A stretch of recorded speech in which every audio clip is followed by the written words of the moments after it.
Alright. Audio levels look good. Cool deal.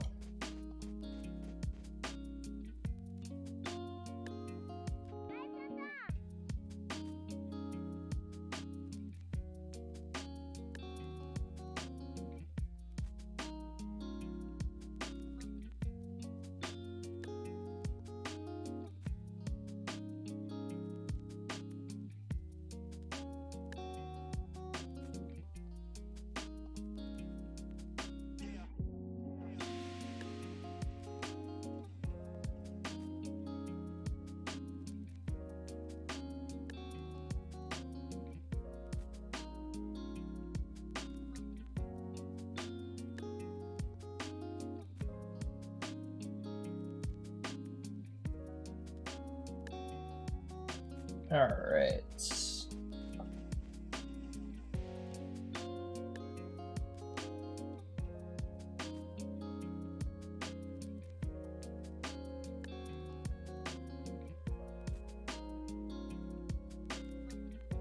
Can't remember what exactly we were doing.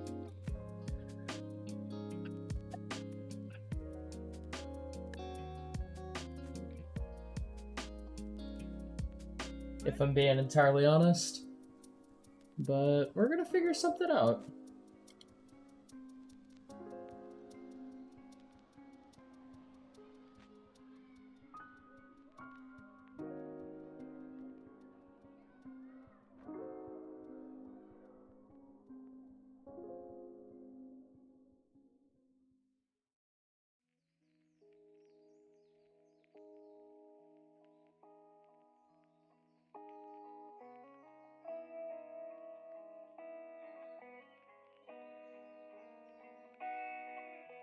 Alright, we're loading in real quick.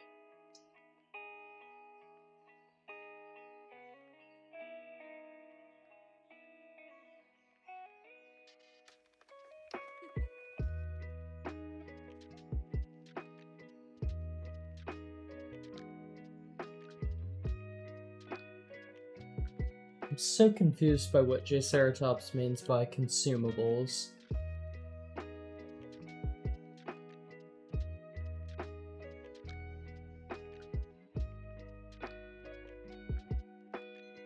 Okay, we're gonna turn up the ambient light real quick, because I imagine y'all probably can't see anything.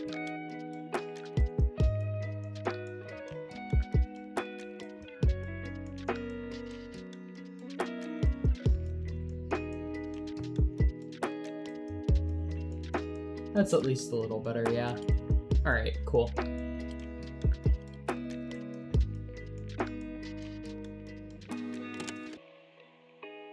Should be dark, but it shouldn't be, like, blind. Alright, so what are we doing?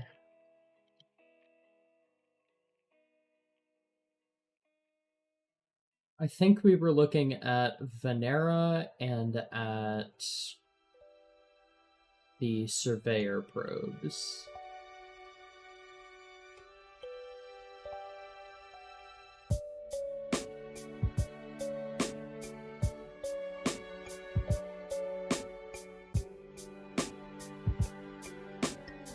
Oh my god. Stupid bot.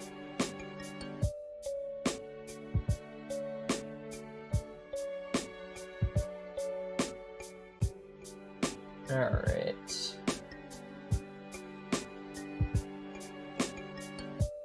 So we need these to do Surveyor.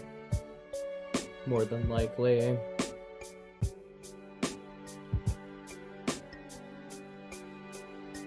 Where actually is the Venera heat shield?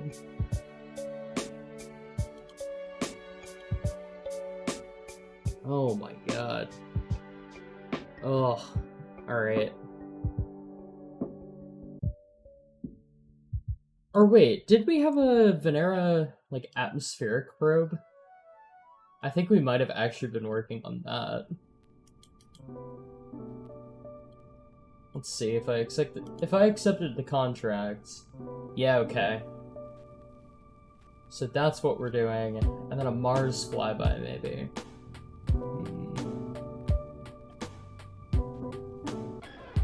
Alright, both are relatively doable.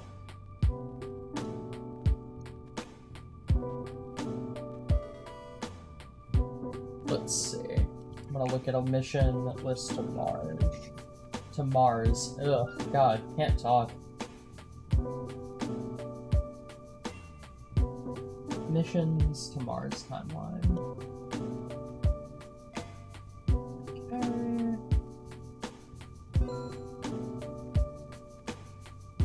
What year is it? It is 1965.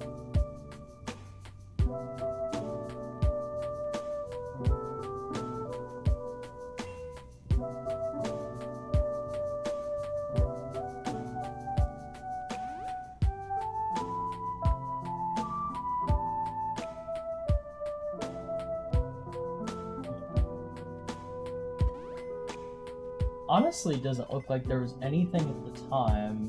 Missions to Venus.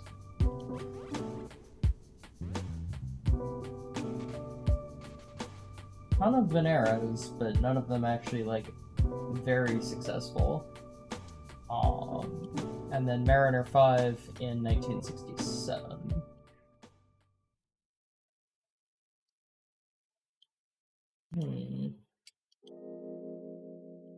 Available Venus. Do we have Venus flyby? Or is it only Venus orbit? Only Venus orbit. Damn it.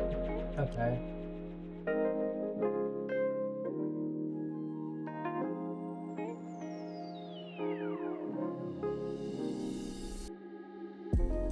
Alright. XNet 3 had boosters. Oh, okay, because it's gonna go with solids. Okay.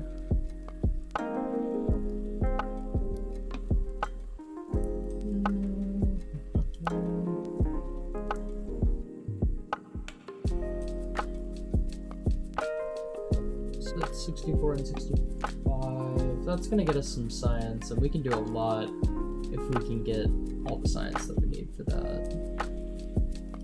So maybe we should be prioritizing that.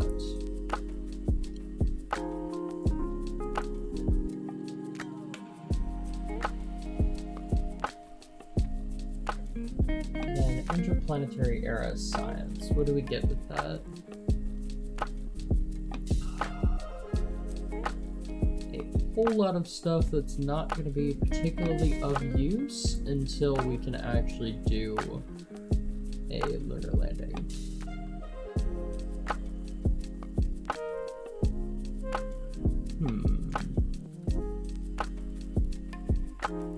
Okay.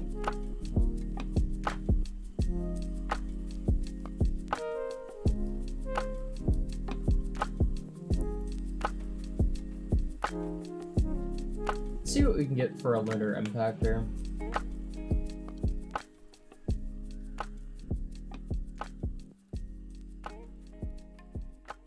Actually, a decent amount.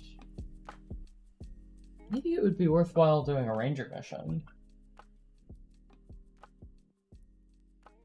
I know there wasn't actually any ranger missions going on at this point. I don't think. Well, there were in 1965, but we're already past them.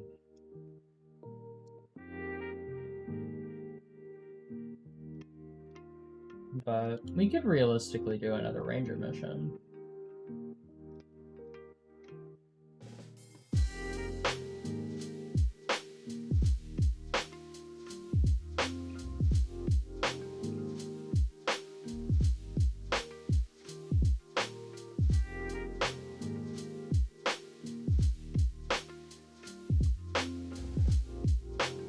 Hello, Dugan. I will send you an emoji in case, well, in case your internet is so bad that you can't hear me.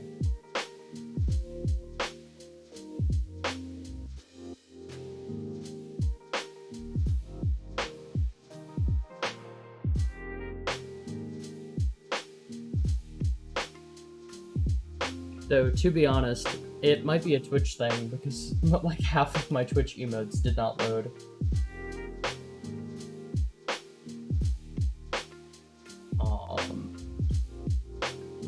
Which isn't good.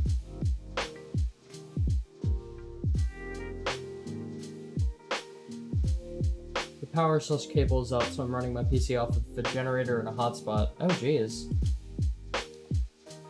Oh yeah, there was like a tropical storm that hit the East Coast. I completely forgot about that. That's probably why Jceratops is getting food. God, stay safe, y'all.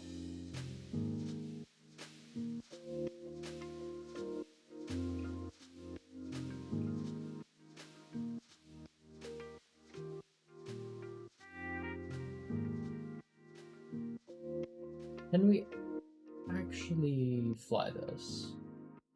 Or is this locked? No. We cannot.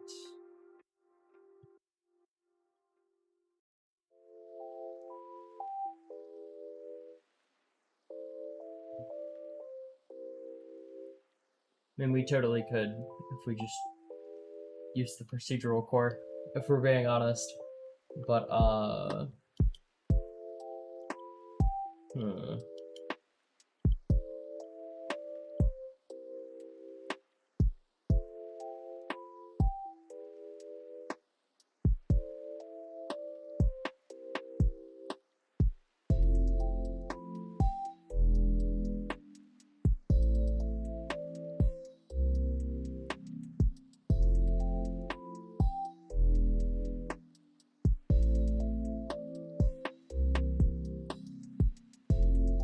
want to see kind of like what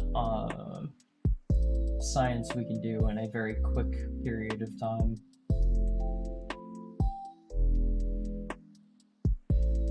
It's like we wouldn't have gotten this. This is an hour.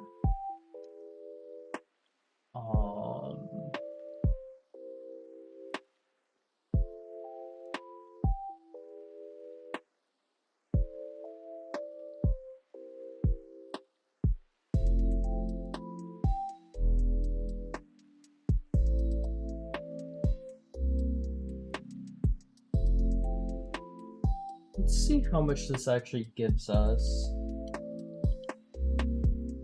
in high and low space around the moon. Landed is 12, so yeah, not much. 20 science, I don't know if that's really worth it.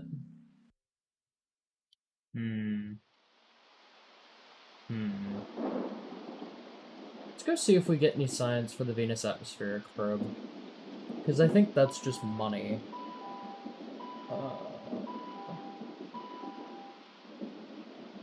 But I can hear and see the stream at Minecraft quality. Okay, well that's good. I'm in St. Louis in a tropical storm, but a minor tornado last night brought some big winds. Gotcha. Okay, so no, like, damage to your house, just power out.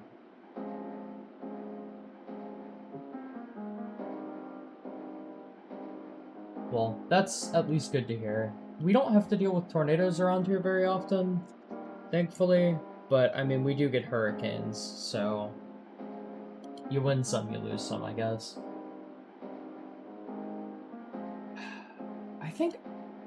I don't know. I think we're gonna have to do a Mariner mission, because the prospect of a Mars flyby is just too good right now. Because the amount of science that we could actually get from that, I think, would be really, really helpful.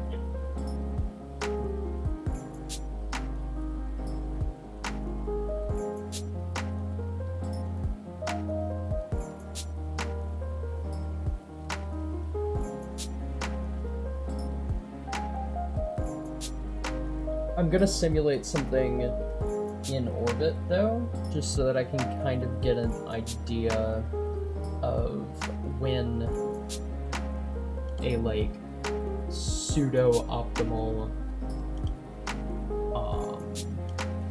transfer window would be.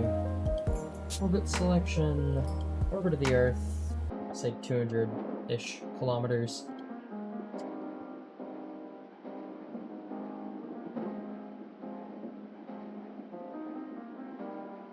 I don't know, we're gonna have to do some kind of probe, because human missions aren't gonna cut it.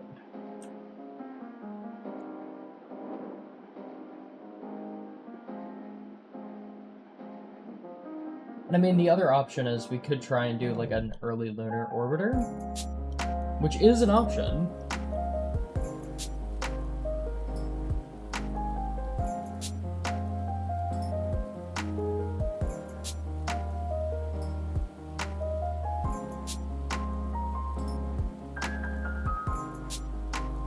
And it was there for 80 days, so we could get a lot of fucking science from that. Oh. That's a really good option, actually.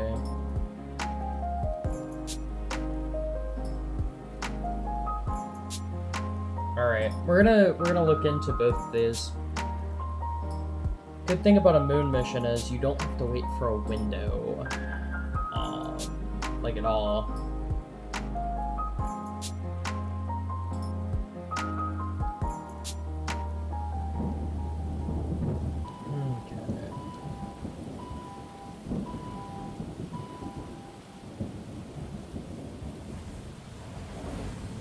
Go to the map view real quick. Mercury, Venus, Earth, Moon, Mars. There we go.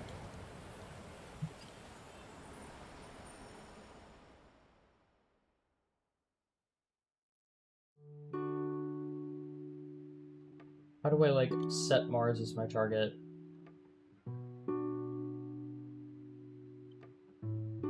There we go. Maneuver planner. Create node. Or no, we need a pork chop plot.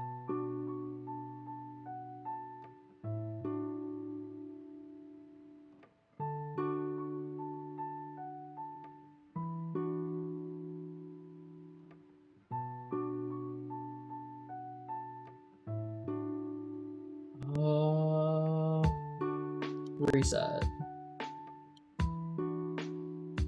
Departure in 1 year. Ooh, we could definitely do that.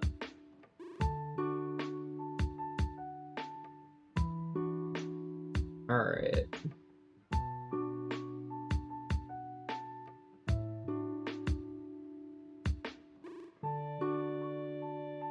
Let's look at this kind of window.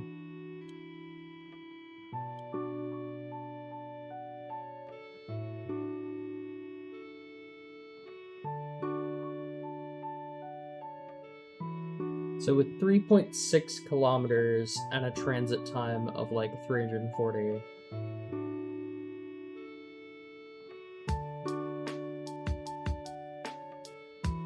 That's worth it, I think. Do a couple of missions to Mars from the American side next year, and a couple missions to Venus from the Soviet side. I think that's the way that we're gonna have to go.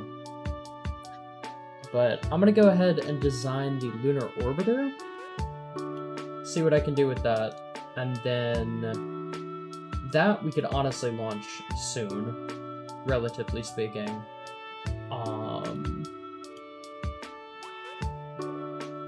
And then beyond the moon, I don't know.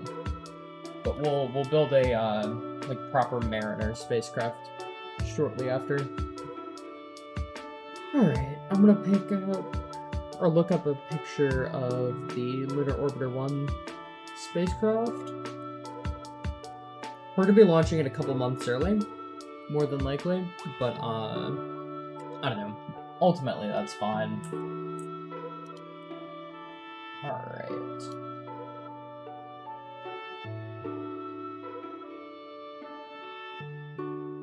I also don't really know how big this was. It's very hard to tell.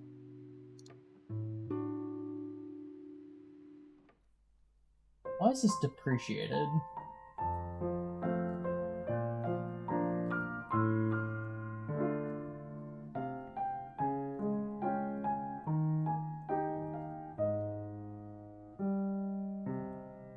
Does anyone here know why that this is, like, not being used anymore?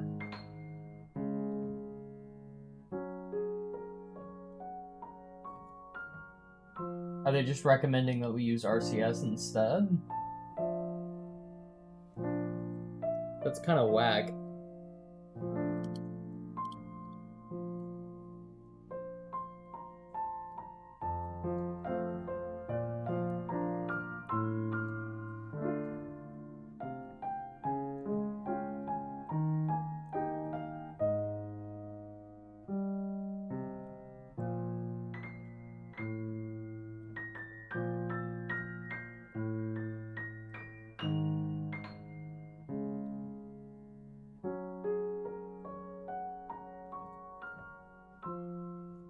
Oh my lord.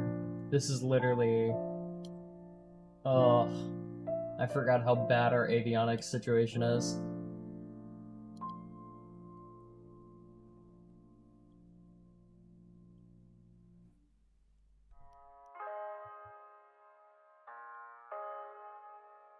Wow, that is some lightning outside. Or thunder, rather.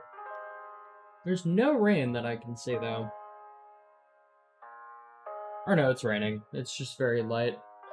Alright.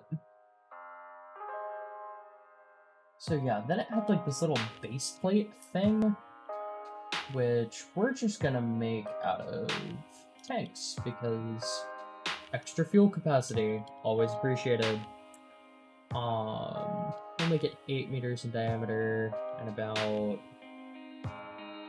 or 0.8 meters in diameter and about a 20th of a meter, I guess that would be. In thickness. We'll need some cylinders here.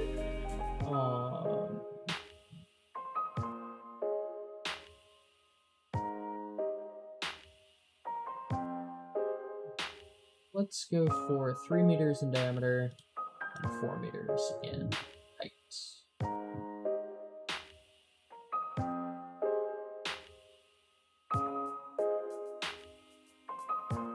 3.5 and 4.5 it is.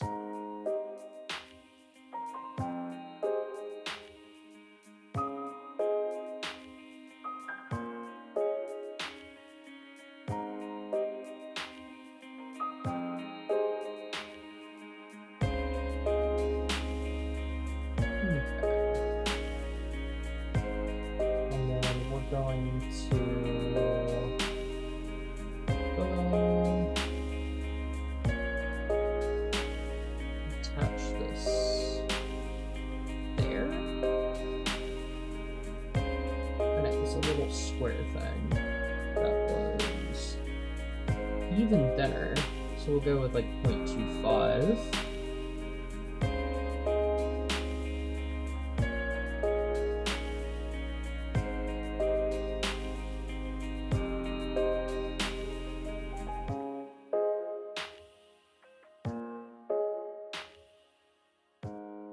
That appears to have the general shape.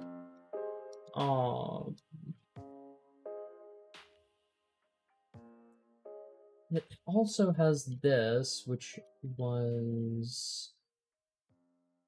we're gonna do about 1.25 meters, and about the thickness that it was. There we go. So yeah. If I can type, that'd be great. Lunar Orbiter 1.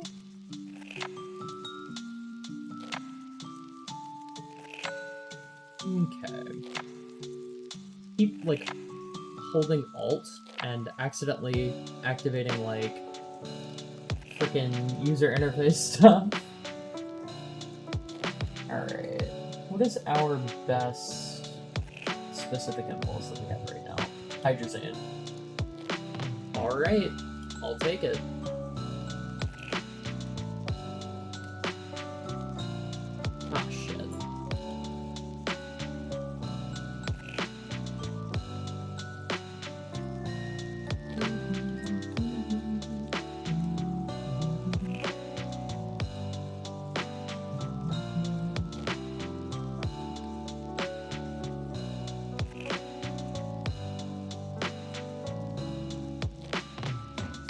Oh yeah, that's more than enough.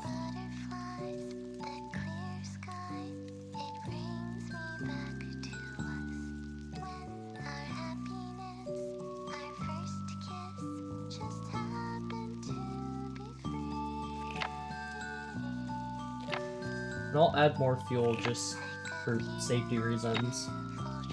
But yeah, this actually, I need to color it, but this is looking really good.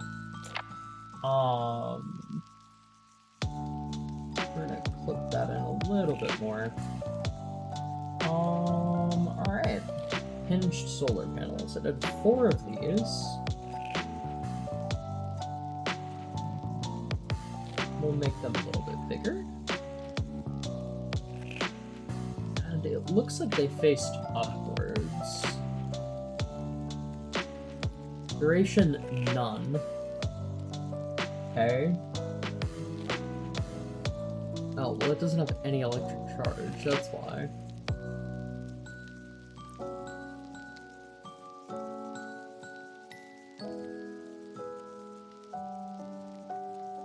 Oh yeah, this is gonna be perfectly fine. Alright, and then one side had like a little folding antenna. In fact, I think it's literally the one that this is based off of. And then yeah.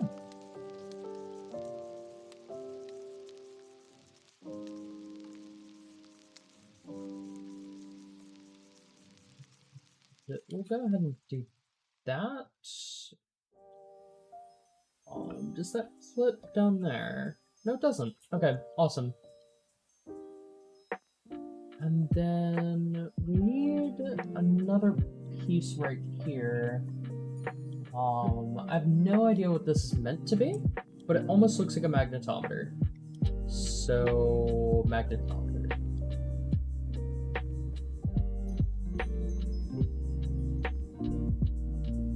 And we'll position the engine in the end so that it is relatively balanced. Configure experiments. Let's see what we can do here.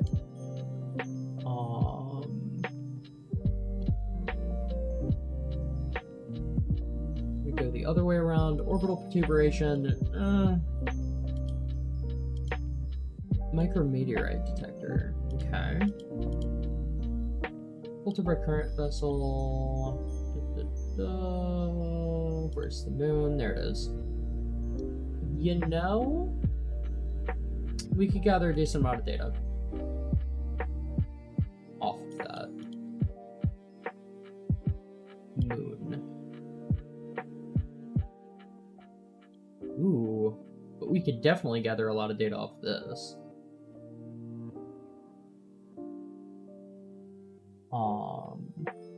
What about mass spectrometry 2?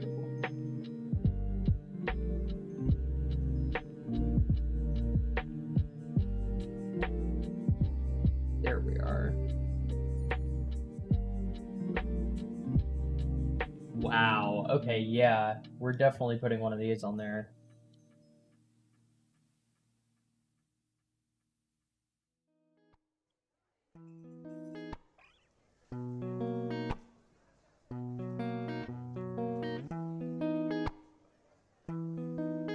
Wow.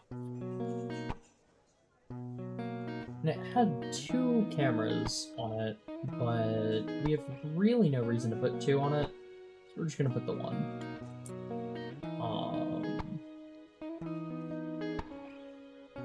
Wow.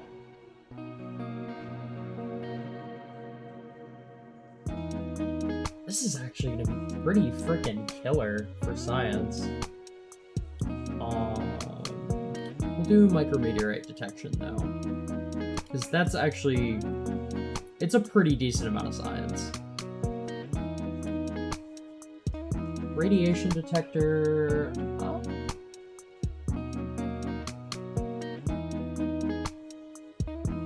What is this experiment? Cosmic ray science. Okay.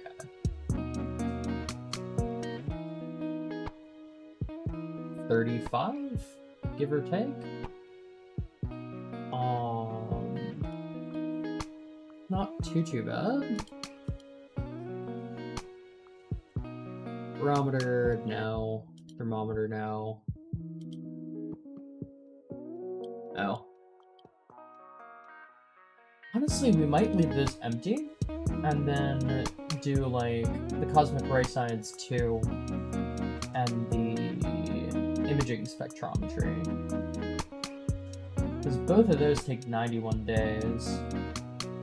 We want experiments that actually do take a decent amount of time. If we're being honest.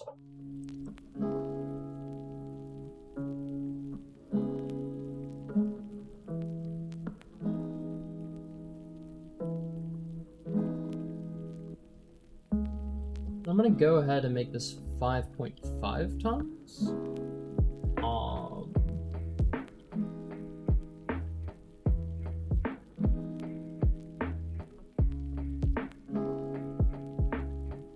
Stopped. Is that running? No. Is that running? No. Okay. Shut down avionics and perpetual.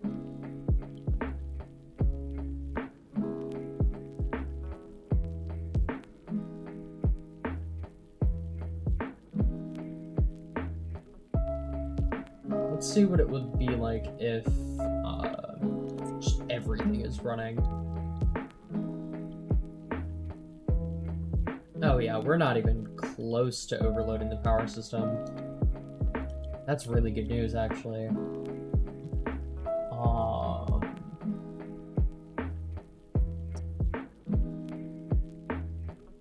know what? What are the orbital requirements for this? None. We're gonna put one of these on here. I hate that it doesn't have any sort of, like, surface attach. Kind of a pain in the ass. But ScanSat data is still super valuable. We're gonna kind of clip it in so that it looks a little bit more, I don't know, integrated into the design.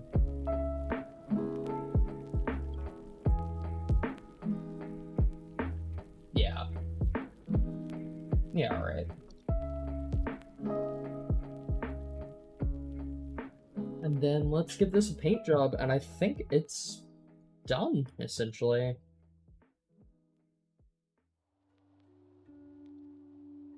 Doesn't look perfect, but it looks close.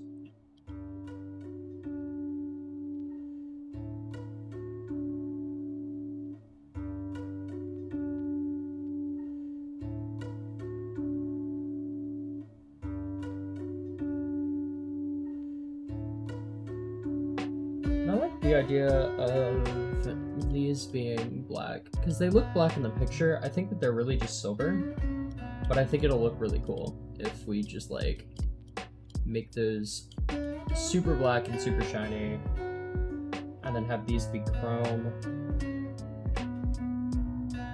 and then these be more of, like, a gray.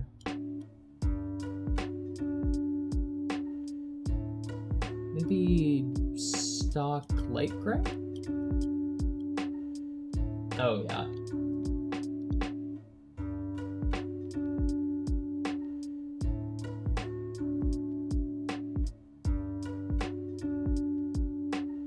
Load color, load pattern. Load pattern.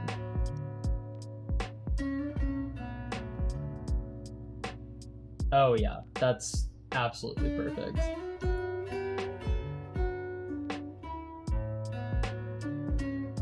God, this is a cool looking probe.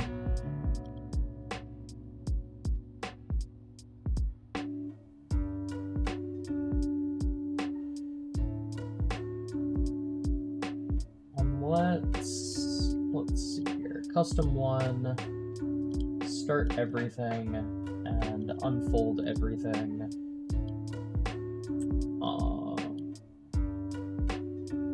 Extend antenna, start visible imaging.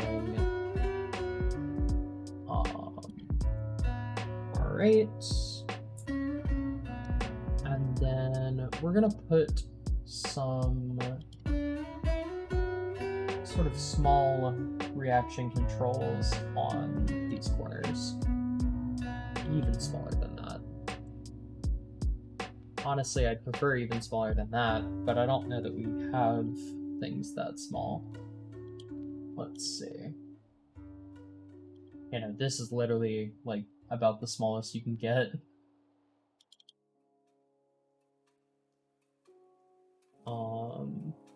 Though, I suppose you could do these. And that's exactly what I'm gonna do, because it looks better.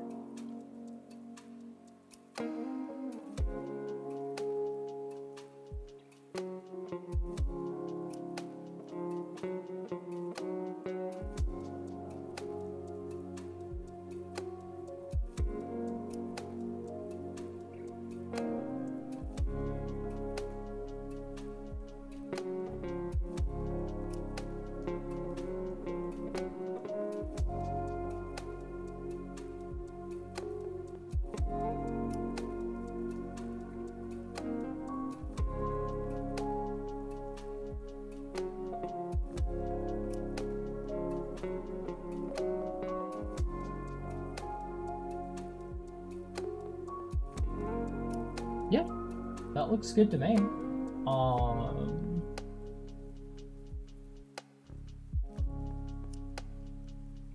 Alright. Let's see what this thing works like when... Shit.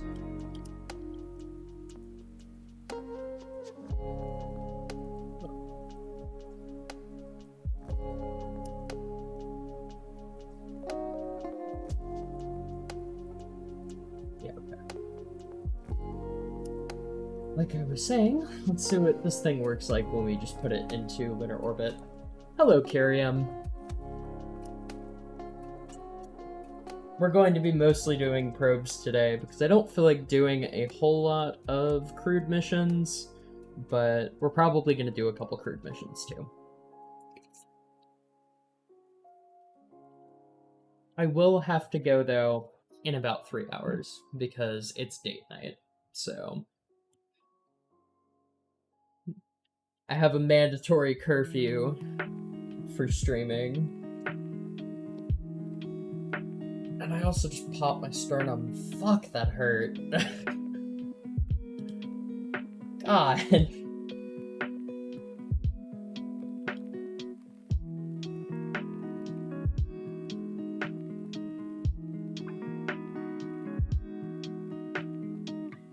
But yeah, I'm thinking we're gonna do Lunar Orbiter now, and then next year do Mariner missions to Mars and Venera missions to Venus.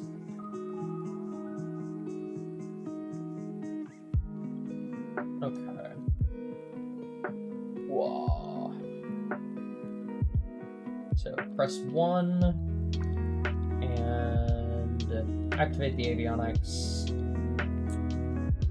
Let's face retrograde.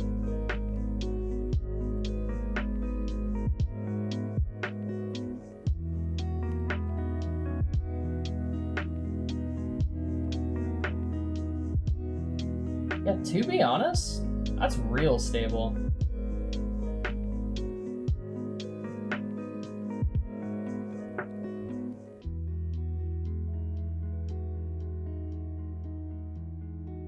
And then we're going to circularize into a 60 by 60 orbit.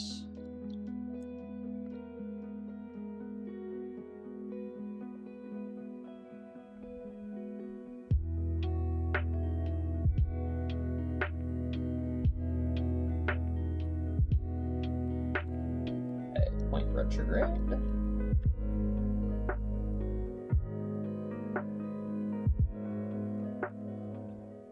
And burn.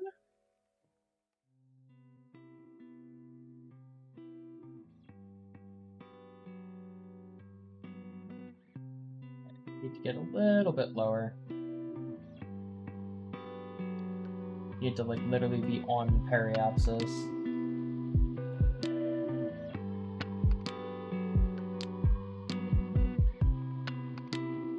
Okay. We'll go go to apogee and then boost up ever so slightly.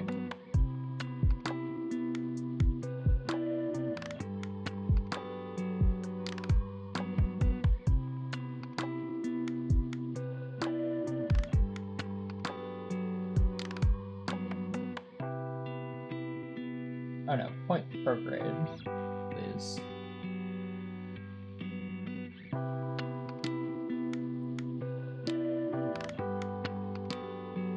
So yeah. And then I have no idea what happened to my sun. I need to fix that. Because the sun is literally just like a dot. But I don't know. Other than that, my game looks amazing right now. Because like parallax, oh my god. So I'm gonna go ahead and take over manual control. Pitch up a bit, and then that way until we get some decent exposure level. 100% cool. And then we'll do a very quick like barbecue roll and just shut down avionics and see if this thing can last.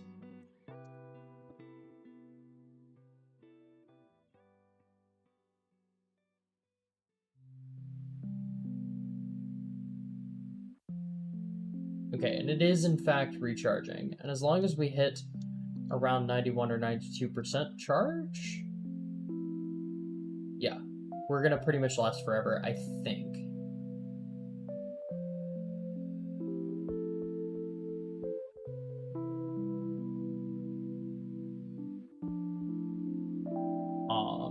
Assuming we can hold alignment.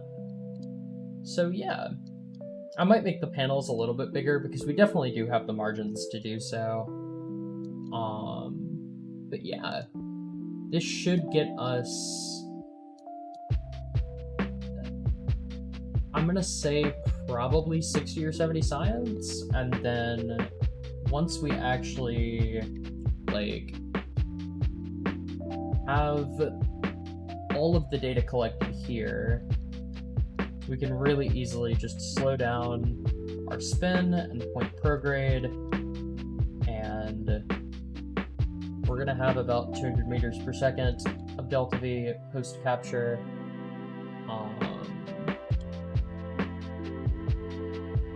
So 100 meters per second will put us at about 950. I want to see how high we can get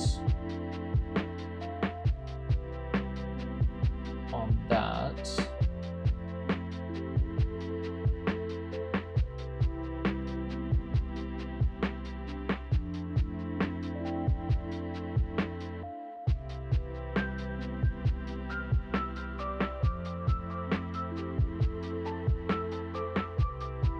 We'll just aim to go to about 600.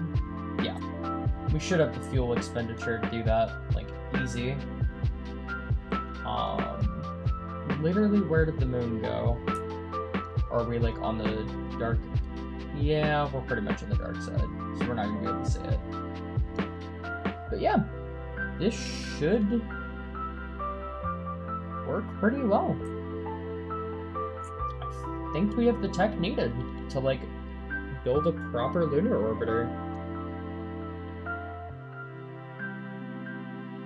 Sweet.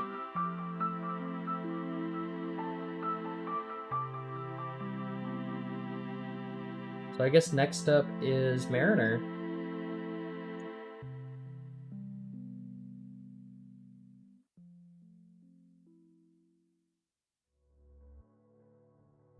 And figuring out what launch vehicle we can actually launch this thing on.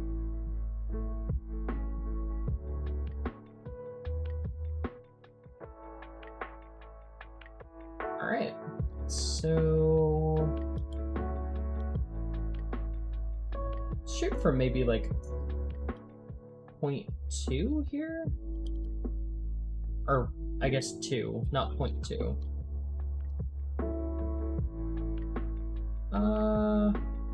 maybe a little smaller. Just so that there's no, like, awkward overhang here. I guess, honestly, we could just make this a little thicker. That's the better way to do this, because then we really can just go all the way up to 2.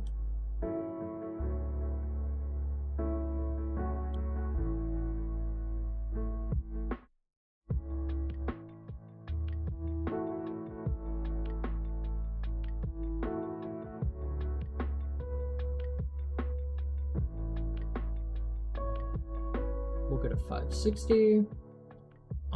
So with avionics shutdown will last pretty much forever.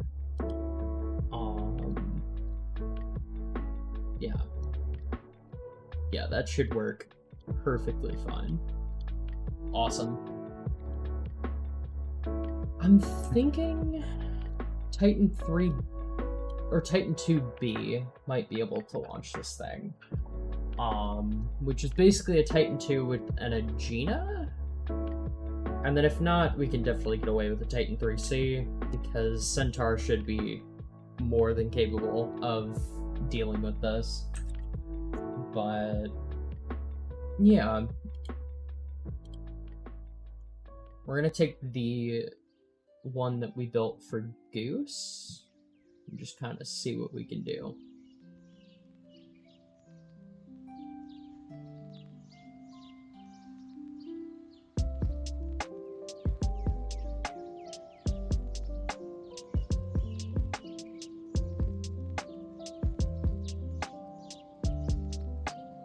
Then we also need like a tiny little decoupler. Let's get rid of these and then get a little ring decoupler.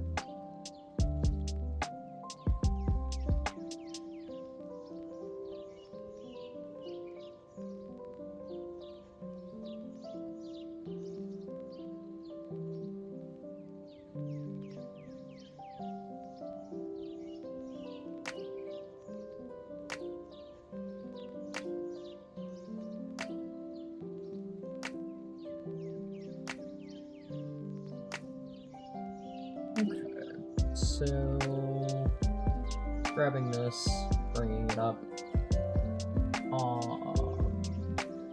switch this over, and then,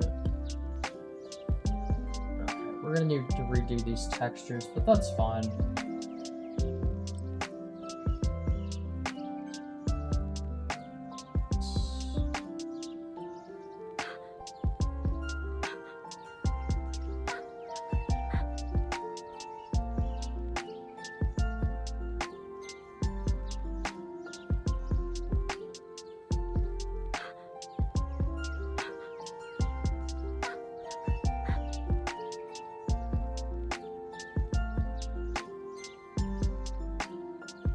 Oh my goodness.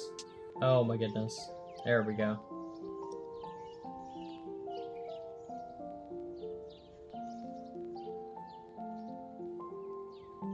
Bruh. Are these locked? No, but they should be.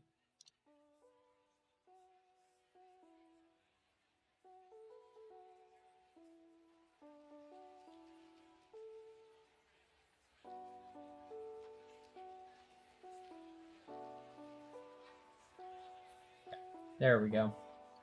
So, staging, that fires, that separates, this ignites, and then... Okay, we have some sort of ring decoupler there, and then that separates off and does its thing. Let me run the numbers on this real quick. So we need 12.6 to actually get to the moon. We need 800 meters per second to actually capture into a low lunar orbit. That gives us 13.4 kilometers. We have 13.2. Oh, this is kind of pushing it. Do we have any upratings to the Agena? No. No, we do not.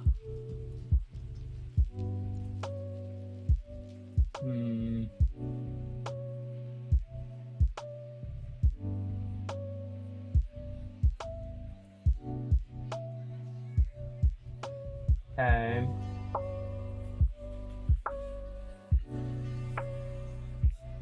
Ooh, this is like literally... This is literally what I used, or what I was creating here for the lunar probes. I think it was this one though, but still. I don't know. I find that kind of funny that we just like found that part. Damn. And I'd like some, you know, we would like some extra propellant.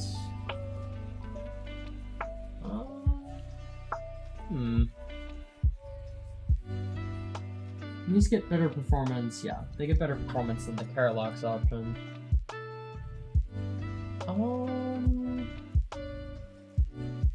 Huh. Okay. What if we did this? UA12O. The radial coupler here.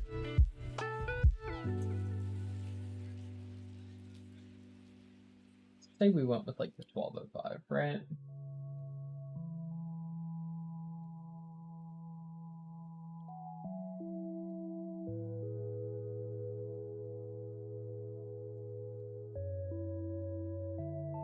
We need to reposition these so that they are attached here. Okay, cool. They do need to be lowered slightly though.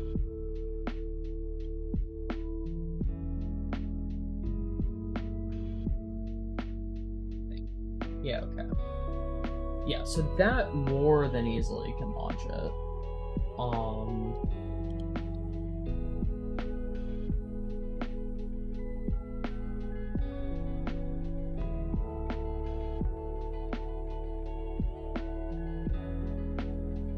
Okay.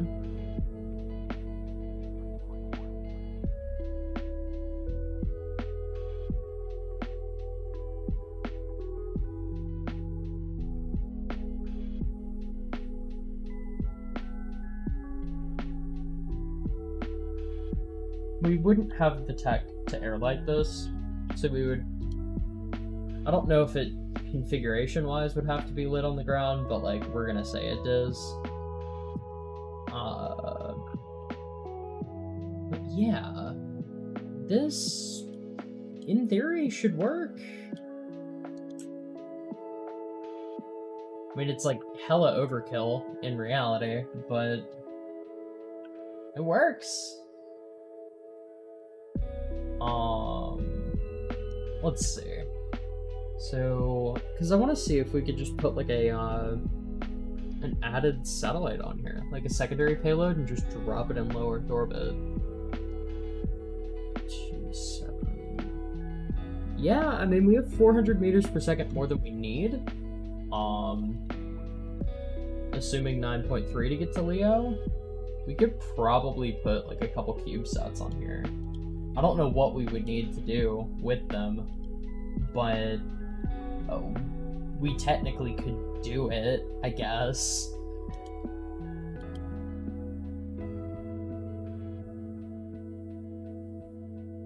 Oh, didn't we have like a science sat? We did. I think this is being built on the Soviet side, though. Yeah, it is. Okay. So there's not really a purpose in doing it.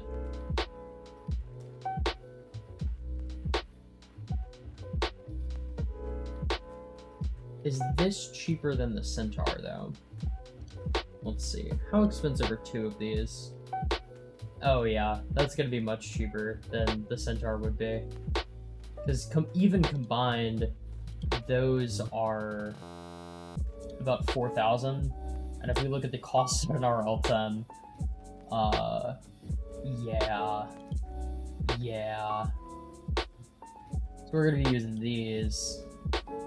And those combined with no tankage, not including the balloon tank, are like 1,000, 100. So, we're gonna go with this route because it actually like works.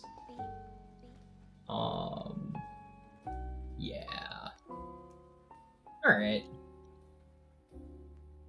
So, removing that for right now.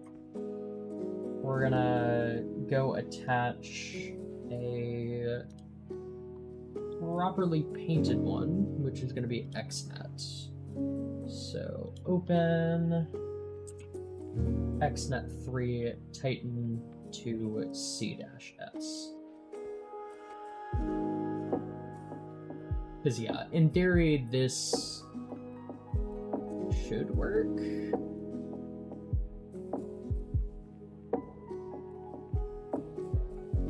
Wonder when we're gonna get our next thing of like quote unquote totally not spy satellite film cameras, because those are a huge source of science.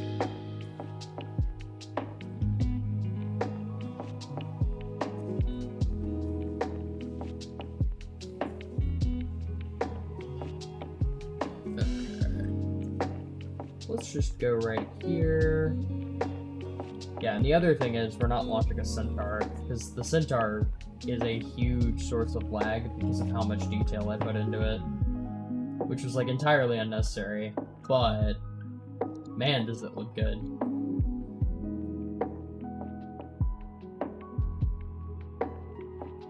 So yeah, we're gonna rotate this ever so slightly.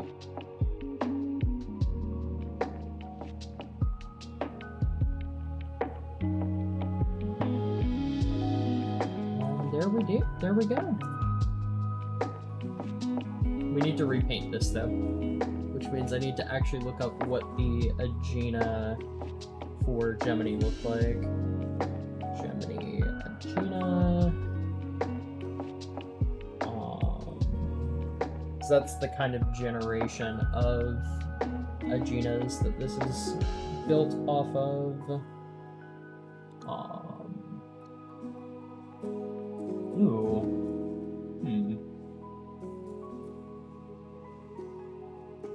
We're gonna do something that I don't believe we've done, if I can type, which is we're gonna actually use the Agena secondary propulsion system because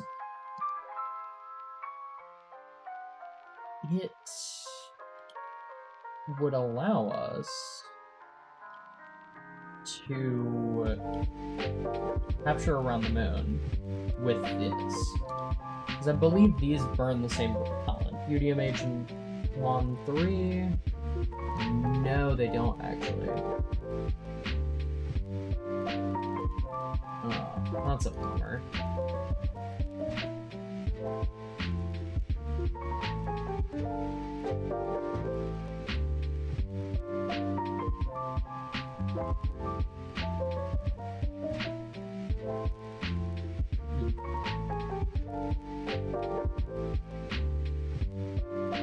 Because, like, the upgraded configuration of this support UDMH and WAN 3.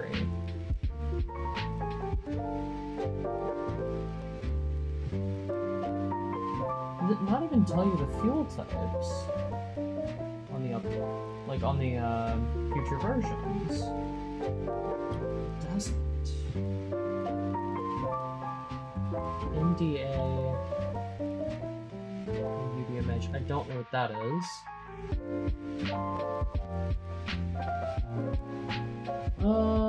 My lunar lander ran out of fuel 200 meters over the surface, and the only thing that's left is the science core and the solar panels. As far as RO is concerned, if it has power and it can communicate and it's on the surface, that's a successful landing. Doesn't the Agena restart? It does? but it only has 2 ignitions. But I guess you do actually make a point. 4299 plus 1108. 5407 minus the 15098. We should get into orbit with the entirety of the Agena remaining. In which case, like, we don't actually need to use the first ignition to get into orbit. So we're gonna have 2 ignitions. Which I did not think about, but you are absolutely correct.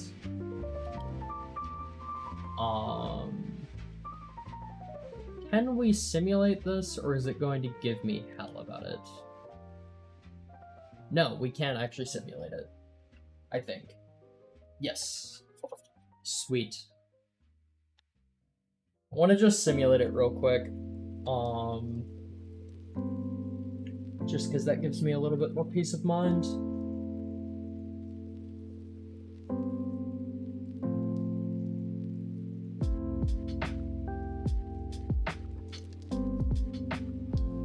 And I think the Agena avionics are set to deep space, and if they're not, we can just change that.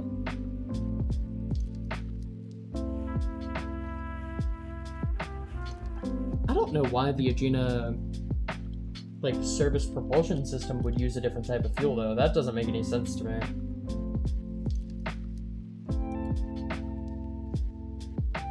If we're being entirely honest.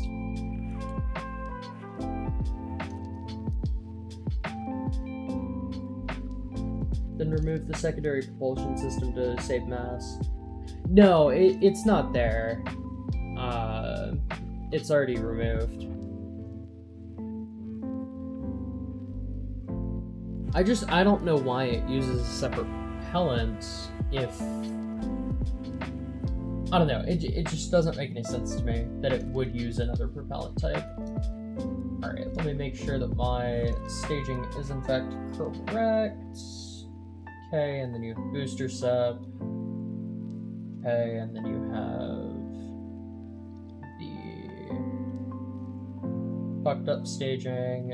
Okay, that's your second stage. And then ring decoupler Agena.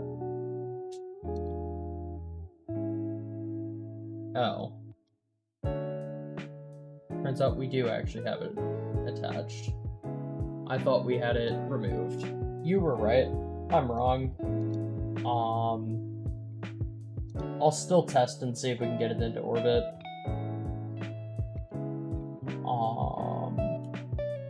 We can honestly separate the fairings at second stage ignition because we should be well out of the atmosphere.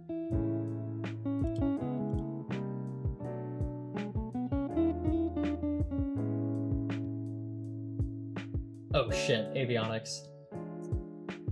Oh, never mind, we have to go back to the VAB.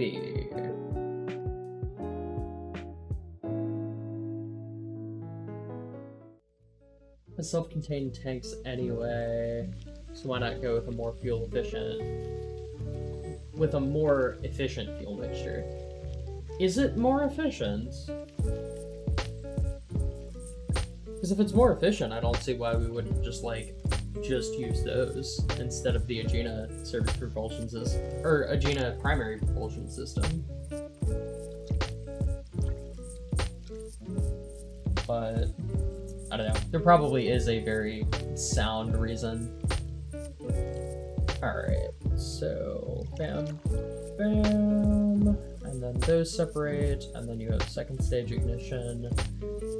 Drop the fairings there. And then you have that, and then you have the actual satellite. Okay. We're gonna need to upgrade the avionics.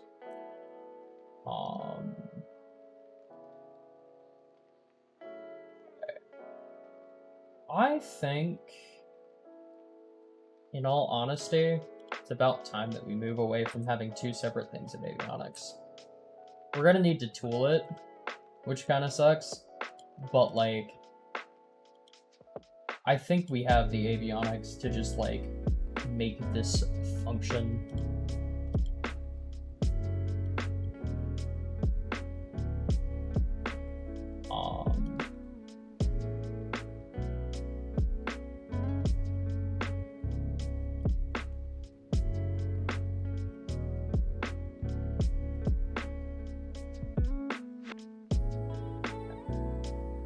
Try this again. Oh my god, just let me select the avionics. There we go. Alright.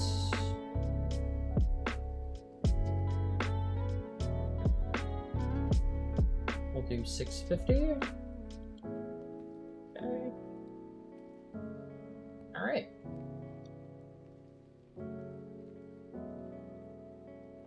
That slightly lowers delta V, but I think with tooling it'll make the entire launch vehicle a lot cheaper.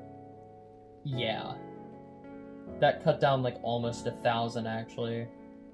Possibly more. Damn, I think that actually cut down like multiple thousand. Let's see. So 14.2 versus Lunar Orbiter's 1's 23. Yeah. Yeah, that's worth it.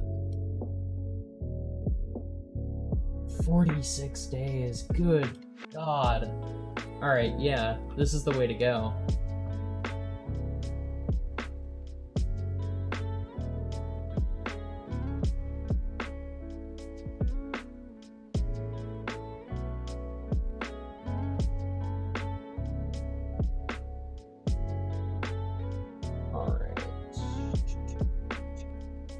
We're not going to tool it yet, because we're going to wait and see that everything works 100%.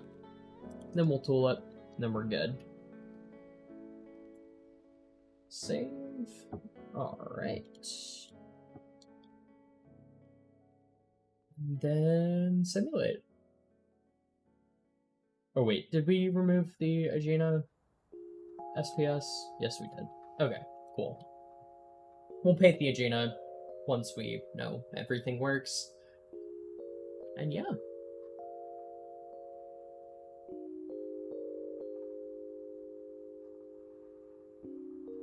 The other cool thing is that this doesn't really rely on a whole lot of, like, unresearched tech.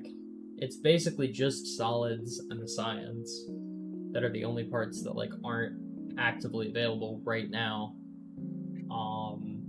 So it's pretty realistically doable. Which is a huge plus.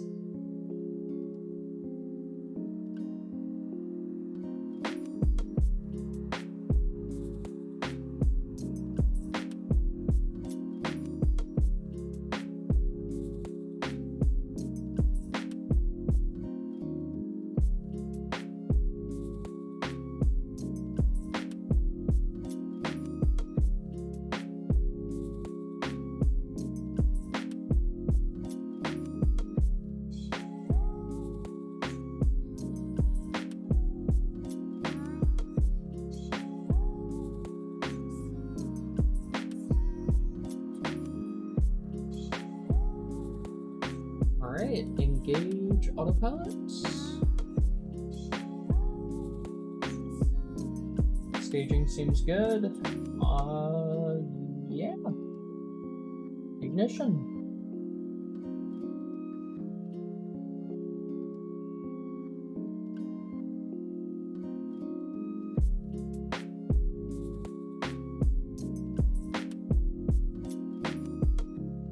Did we have like an ignition failure or something?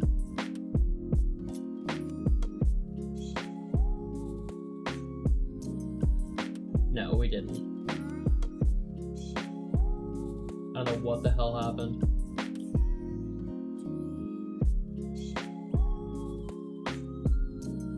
But yeah, this vehicle needs to be a little bit careful in maneuvering, because G-forces on this thing are going to top out at like greater than 7. So we need to do our gravity turn quite carefully. How many G's are we at right now? Basically 2.5. What the hell is going on here? We're gonna look away from that. Just ignore it. It doesn't exist. I think it's a parallax thing. Hello, Scorpio.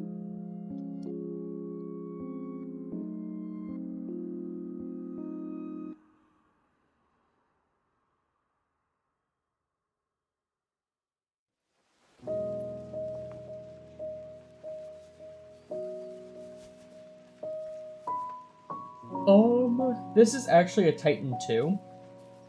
So no.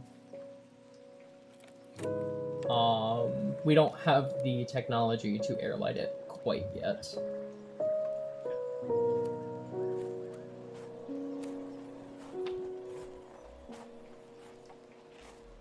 As I understand it. If we're allowed to airlight it, it makes it easier, but we shouldn't, like, have to. We're gonna tell the autopilot to stop at stage 2.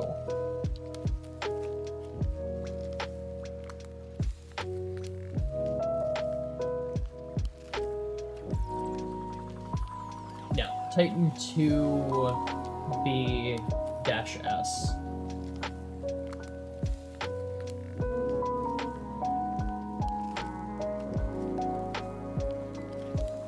Hello, Arctic.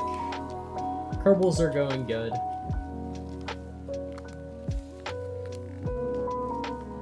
We're having some visual glitches, but that's fine. And then, honestly, we can just separate fairings now. Because we very much don't need them. Thrust Augmented Titan. Basically, if we're being honest. Converger Optimizer failed. Stop doing that. Nice, you're still doing the RP-1. How far is it? I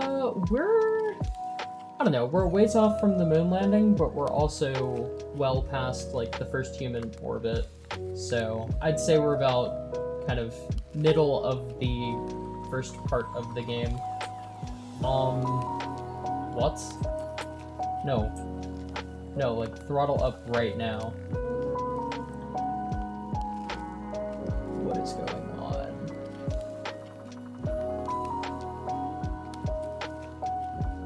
Manual control. You need to go to orbit now. We don't have ullage on this engine.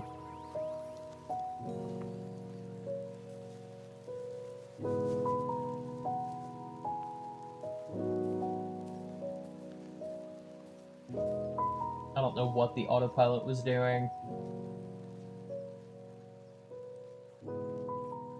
But yeah, we should have more than enough fuel before using the Agena to get all the way into orbit.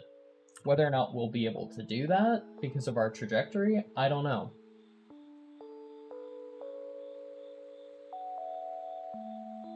But sunrise coming soon. Based on the lighting that I can see right now.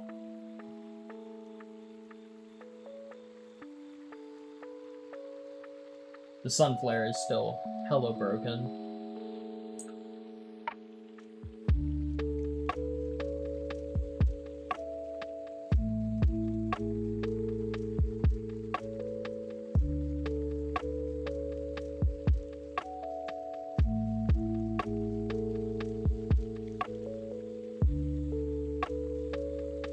We're gonna be cutting it quite close here.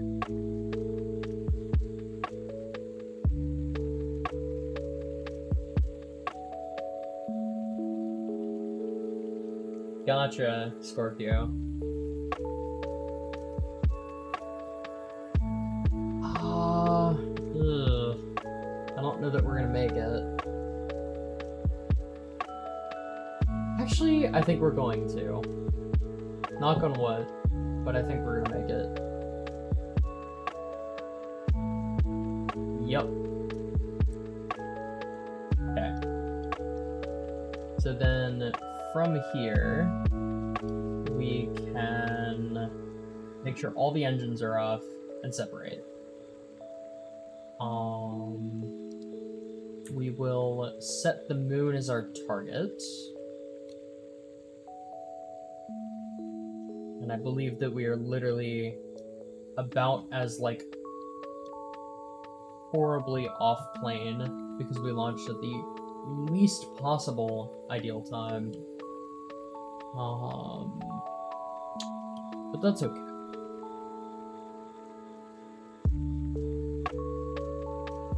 Great maneuver node. Yeah, 8,000. Okay, no.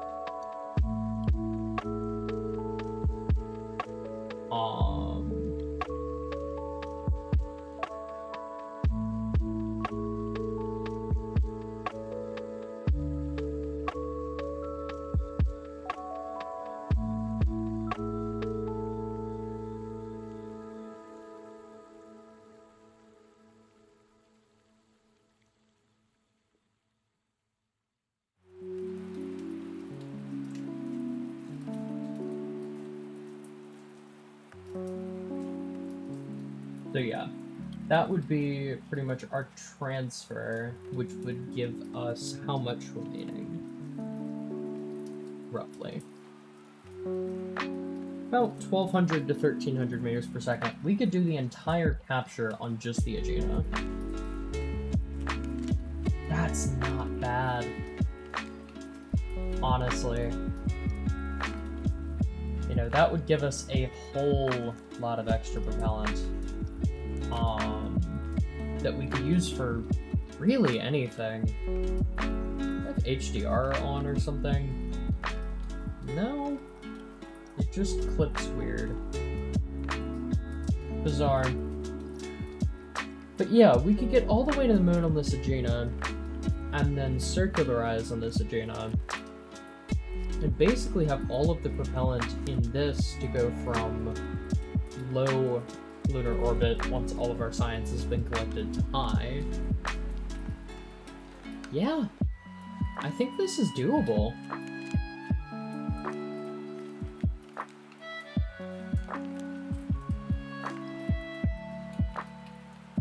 I think that's really, really doable, actually. I also think we might have just found our new geostationary launcher, because, like, we really could just launch anything into geostationary anytime we wanted with the Aegina. Up to probably just about a ton.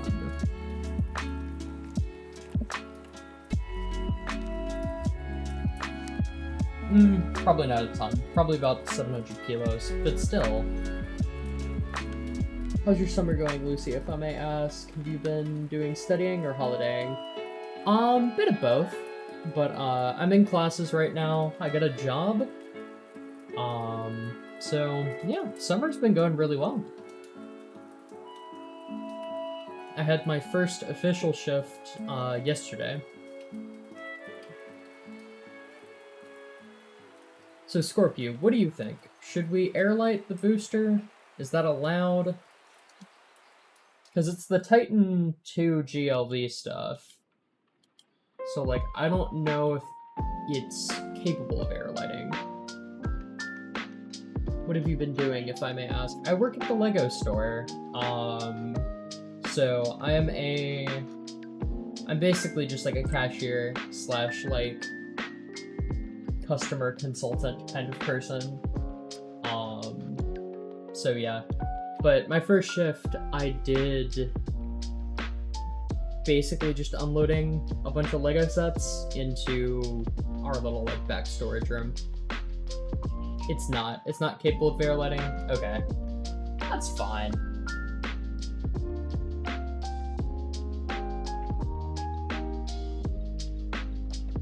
I don't know, I'm suddenly a lot less worried about adding even more scientific equipment to this, because, like, we really have plenty of room.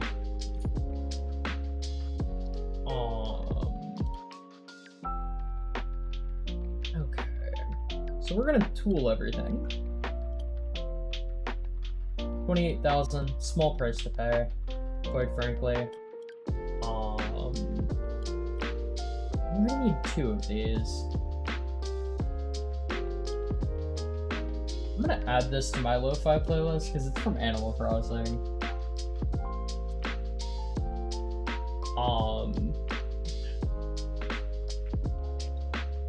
It is. It's a very good atmosphere.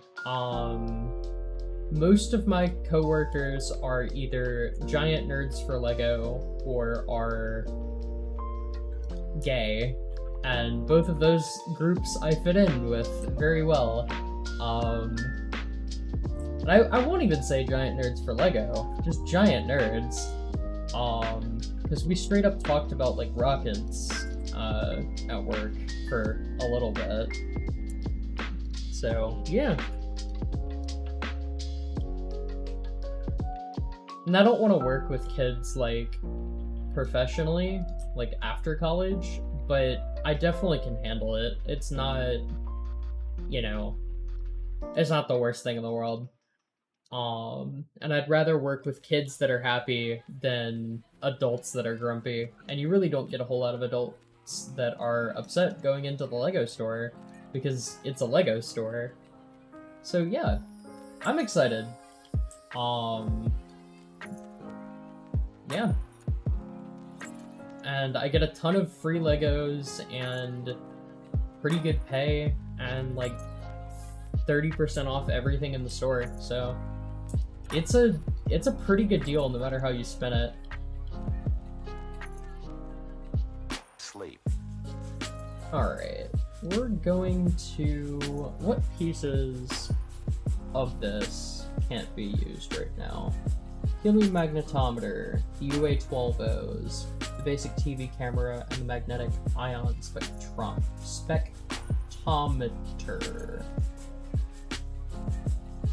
Cool.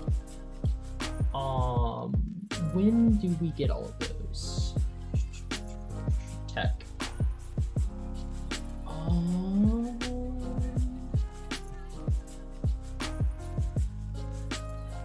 57, 22, 55, 64, so, okay. 7 plus 22 plus 64, 198 days, jeesh. Alright, I mean, the good thing is we can build the majority of this, and probably not need too much. Actually, it's probably better to just like wait and build it entirely at once, I would think. I don't know. We're gonna build it like the proper way actually, and just build it and then add all the parts.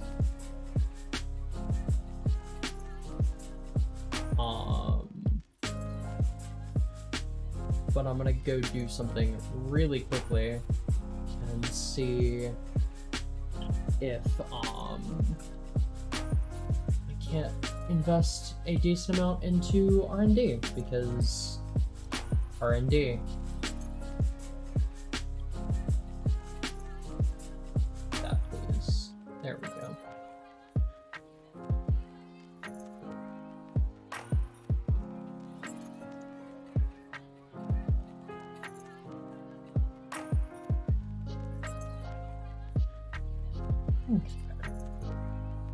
So save, and then let's go see what we can get for a lunar orbiter. It infiltrates me, or infuriates me, that there isn't an RD-108 you can airlight, because the Russians just use gigantic matches. Understandable, but why would you be using an RD-108 airlit? I guess if you were like trying to make like a Soviet Titan, that might make sense. But I feel like there's just better engines, even from Soviets.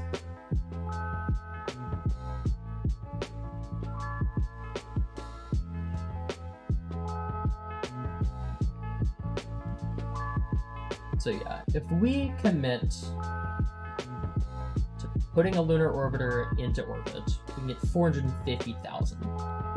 Good God. That is a lot, actually. Yeah. We're gonna do it. We're gonna save first. But we're gonna do it. Because what we can do is we can take that 450,000 and just like straight up spend 400,000 of it on upgrade points.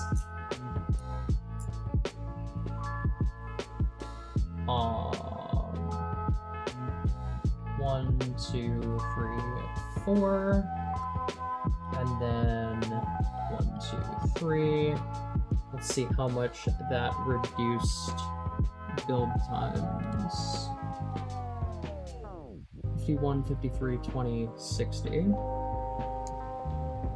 3 plus 20 plus 60. It's 184. Not much, actually. Okay.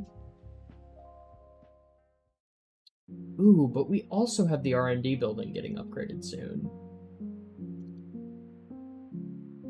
Which is gonna speed up development, I believe. It's my main engine. Okay. Does somebody who's familiar with RP0, or not RP0, RP-1, want to explain this to me? Does upgrading this actually give you faster research rates? And if so, like, is it 50% faster? Because there's a lot of numbers on here, and I'm not sure that they actually mean anything. For being honest. 25% faster per upgrade. Okay.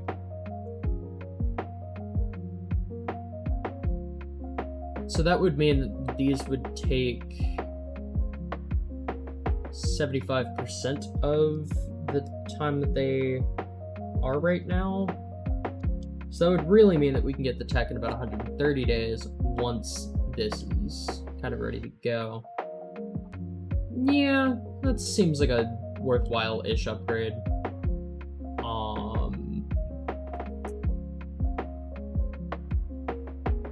Then we can get this almost up to 2, which would help a decent amount. What all else do we actually need to upgrade? And what all else are we going to be doing? First rendezvous is coming up pretty soon.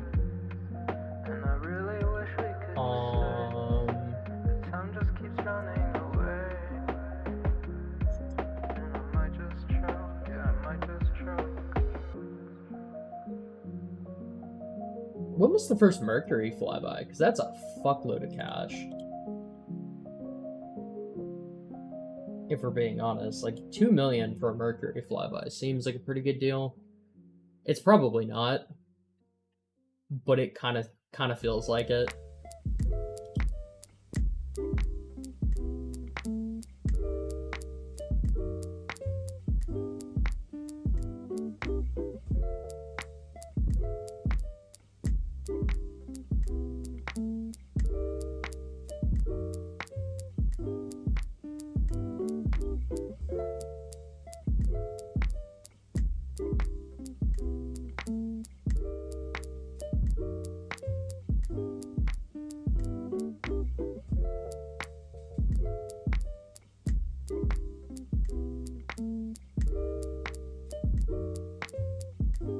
Let me like double check the paint jobs.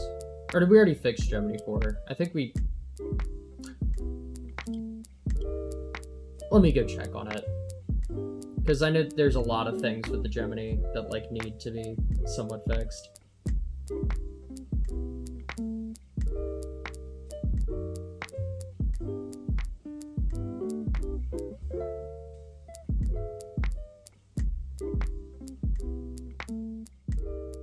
Was Gemini 4 the first long duration one, or was that Gemini 5? So I think Gemini 4 was only a couple of days, and then Gemini 5 was 2 weeks. Is that right?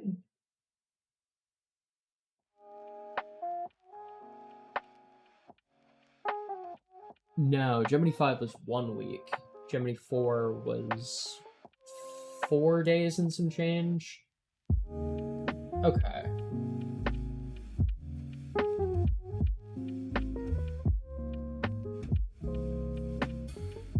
Oh. Okay. Yeah. It looks like we've already fixed this. Awesome. I'm gonna go run to the restroom. And then when I get back, we're gonna work on a Mariner mission to Mars, and we're gonna do the Gemini 4 mission. And then we'll kind of count our cards when we get there. But I'll be right back. I'm gonna send y'all to the starting screen. Alright, see y'all in like 5 minutes.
I had just come back and I saw the hydrate, and I had to go get water. So I'm back again. Alright. We're gonna build Mariner.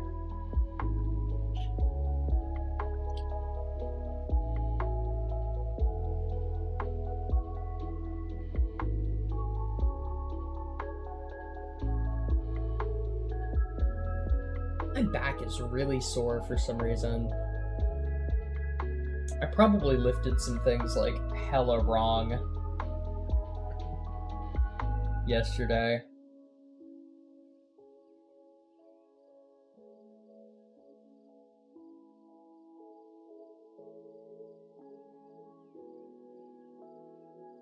Alright.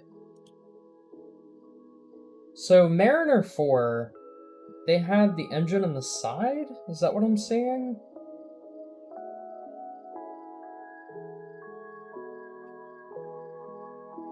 Give me 1 second to text my mother, who just texted me.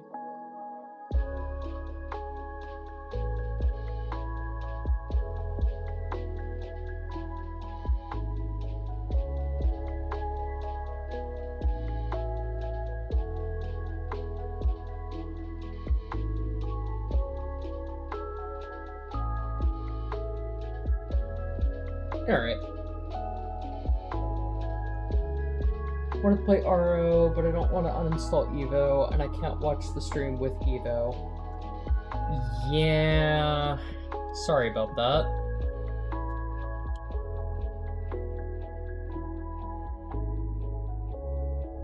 What was that a yes to? Was that to my question regarding Mariner?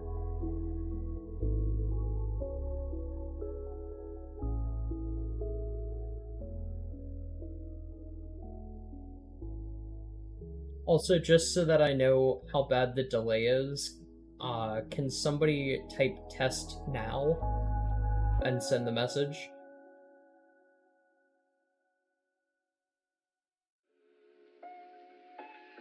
Okay, that's not bad at all, actually.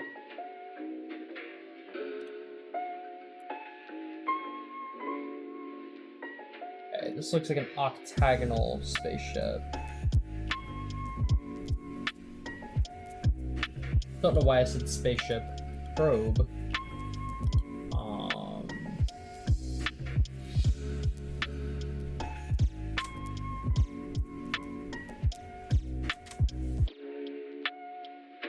Yes, sideways engine. Okay. God, my back hurts like a bitch. I don't know why.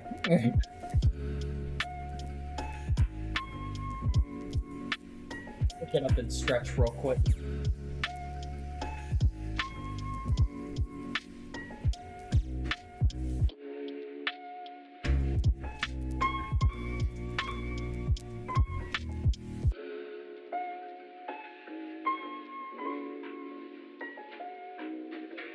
That helped somewhat, but not a ton.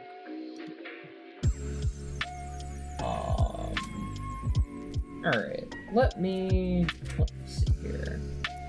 So Mariner had like a kind of spherical bit by the looks of it.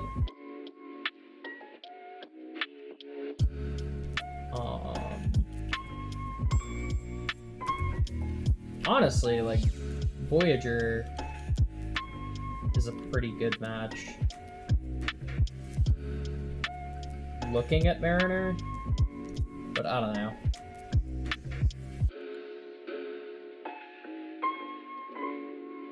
Actually, yeah, that's a pretty damn accurate representation of what the Mariner probe looked like. We're just gonna put the engine here as a test for right now. And then how do I adjust the control point? Forward. We'll do that.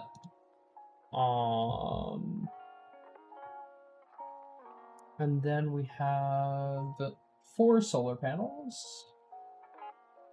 Okay. Not Ranger. Though I think that they are folding.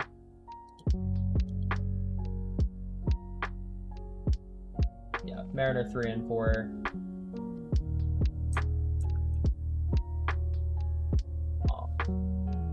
Okay. put those up here. Okay, that looks good.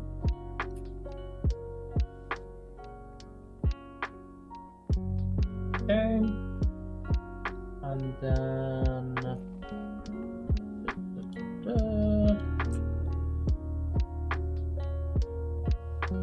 looks like it actually unfolded and pointed directly towards the engine.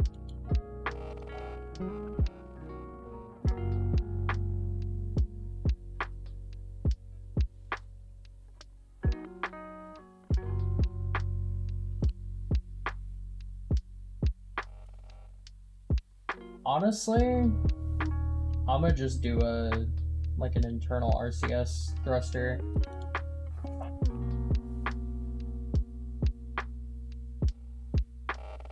And just scale it up.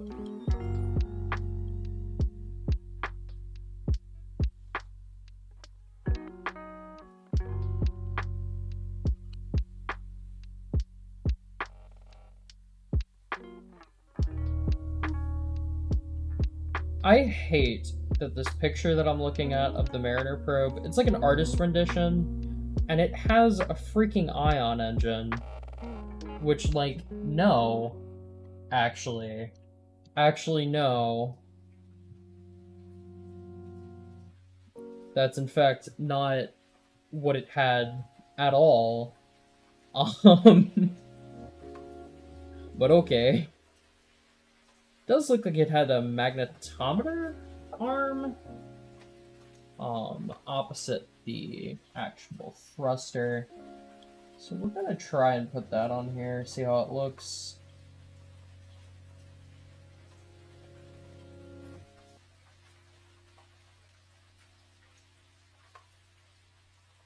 Yeah, it looks alright.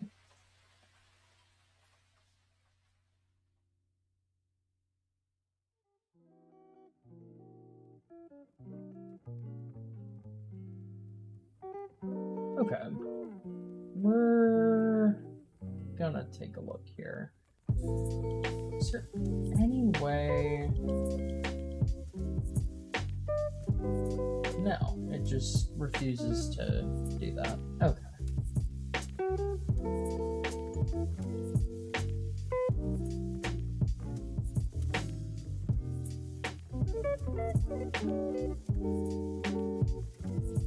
Alright, let's configure this RCS thruster real quick. Monoprop, we're gonna do hydrazine. Alright.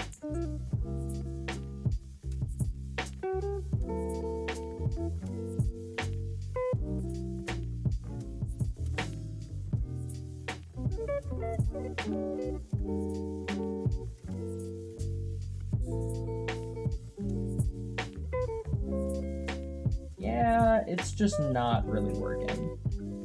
We're just gonna have to test. I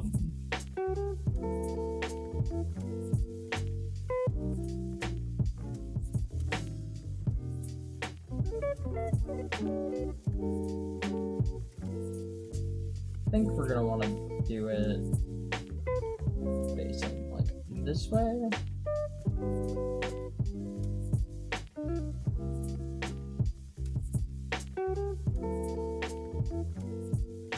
That'll go up, and then if we just move it down ever so slightly. This picture is on the official NASA website. Is it really? I hate that. Like, God, I hate that. I did not realize that that's what I was looking at, but I think, yeah, you're right.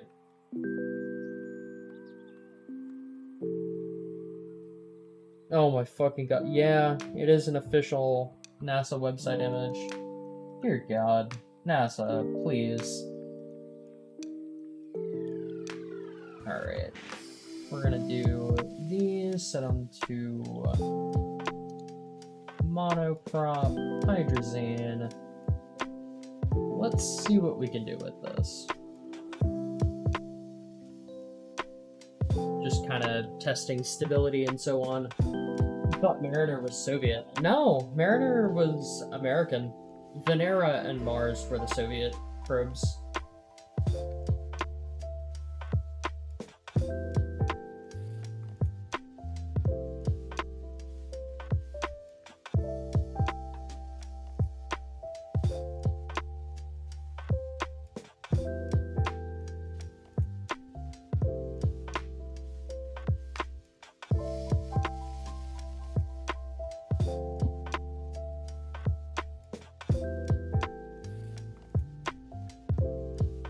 Yeah, Venera were the like Venus probes.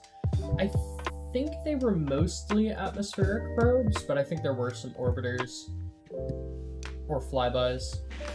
I don't actually know if the Soviets put any orbiters around any planetary body, which is weird. But I can't think of a single one. I might be wrong. Probably am. I don't know a whole lot about the history of Soviet space missions.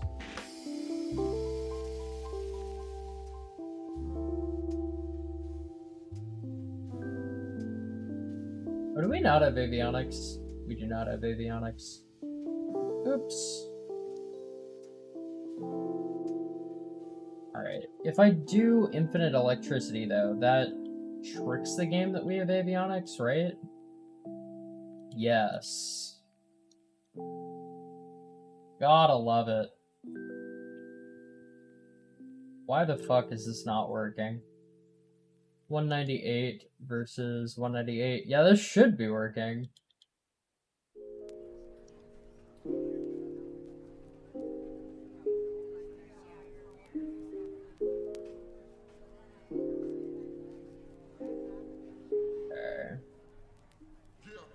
CA03M.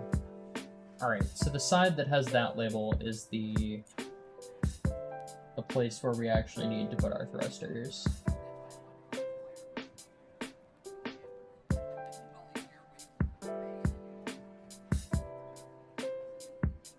Let's see.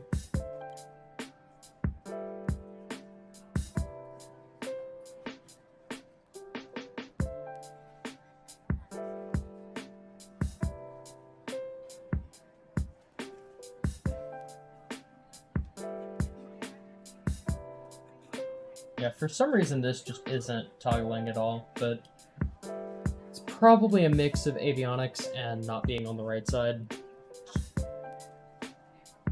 Which Mariner probe is this? Mariner 4? It says that in the title, at least.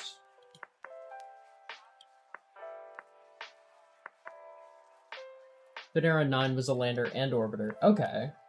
I thought that they were just lander probes. But I guess, yeah, if it's landing on Venus, you literally have to have an orbiter. Or else, like, you're not going anywhere. Alright, so...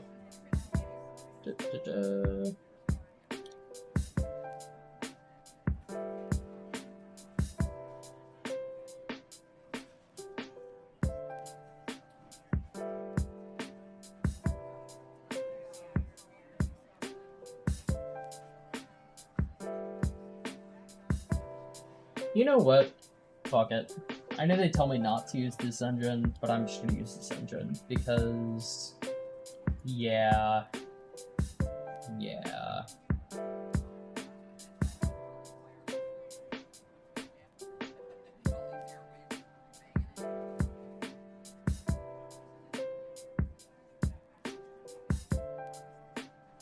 RCS builded engines.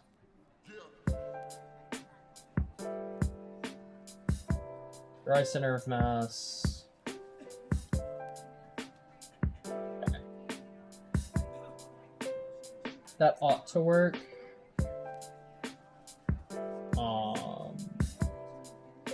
The thrust is coming from the tip, which means that in all reality... Oh, shit.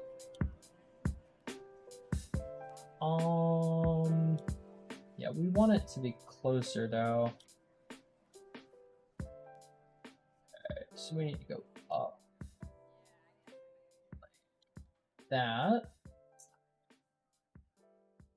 Oh, damn it. Why not that engine? I don't know, it says depreciated. So I assume that means don't use this. But I'm gonna use it anyway, because if I'm not supposed to use it, why is it in the game? I feel like that's a pretty fair opinion.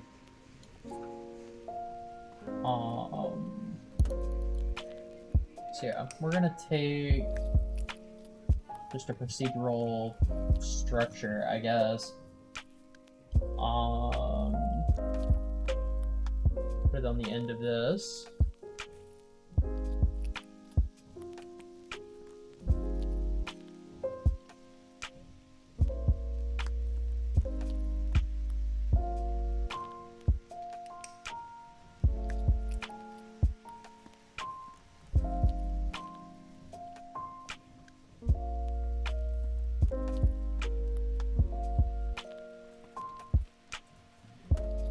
Then do the sides with gold foil and the end with just black.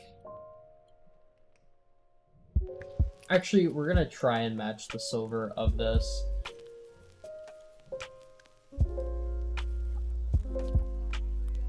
As much as we can.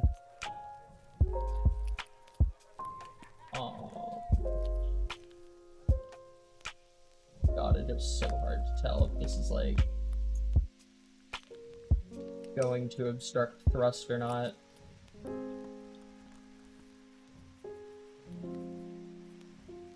Okay, there we go. See how that works.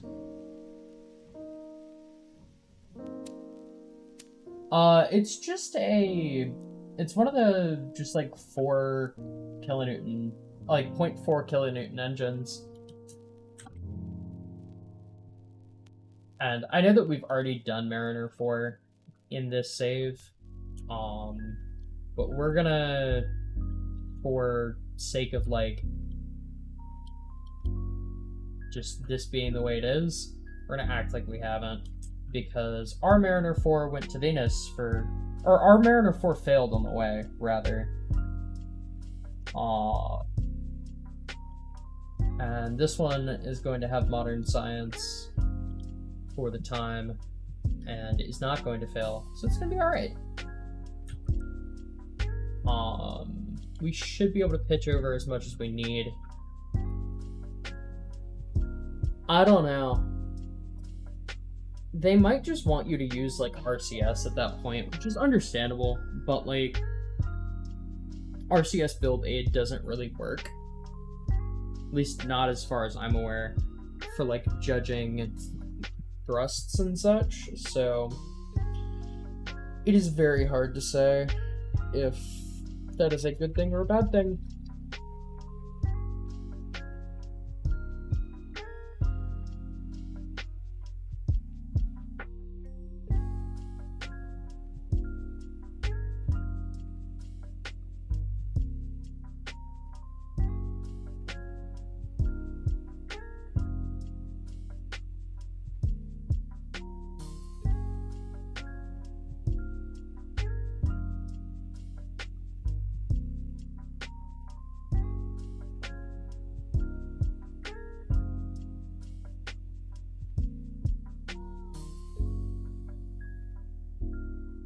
Alright, are we in orbit now?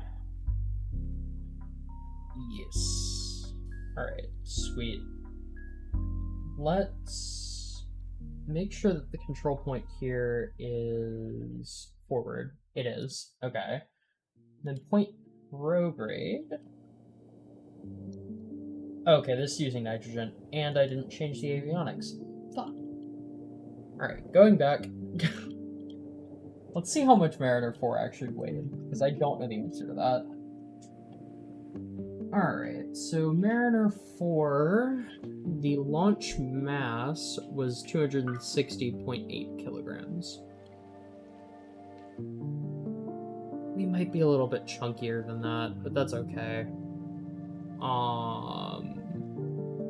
It also launched on an Atlas Agena. We're gonna probably launch it on a Titan of some sort, because I still have a beef with the Atlas. Because, yeah.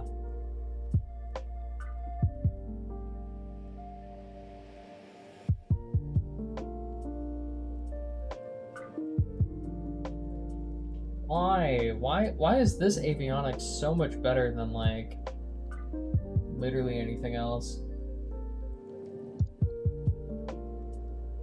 I don't know why the procedural avionics is, like, worse than this.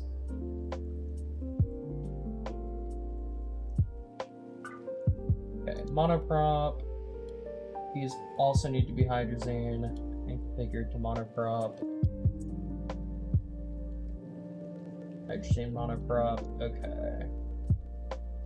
Cool.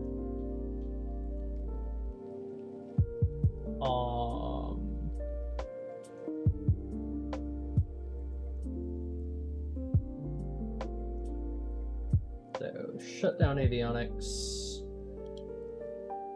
It'll last about 2 days without sunlight. Should be fine. Is that with this running as well, though? Yes, that is. Okay. Fair enough. Save.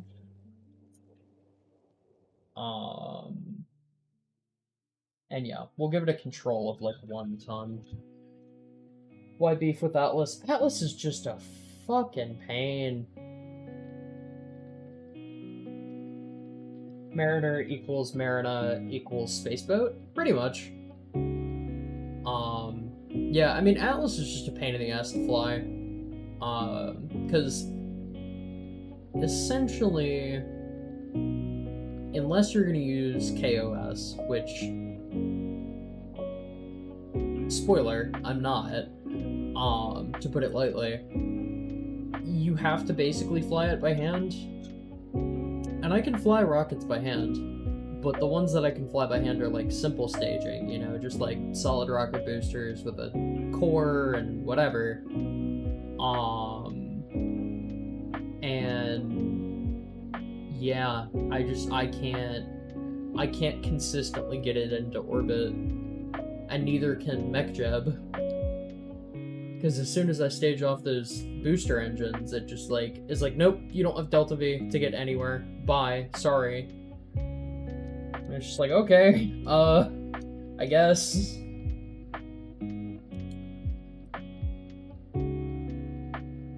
Okay, so we're gonna point prograde.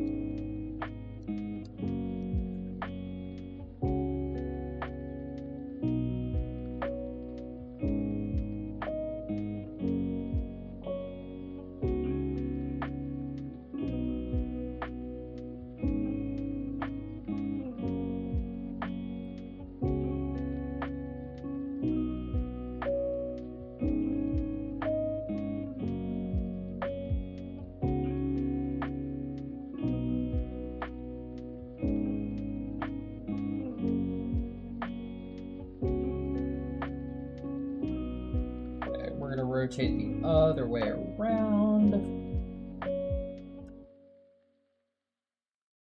So that we are in a solar panel up configuration, or orientation rather. Turn MechJeb off. And then ignite the engine. No, we don't have enough control authority.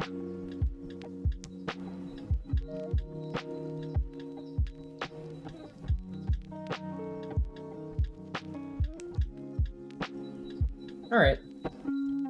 We can figure something out. Hello, Woody. And I would actually disagree that the Atlas is better than the R7. It's more efficient. So, I mean, if that's your measure of better.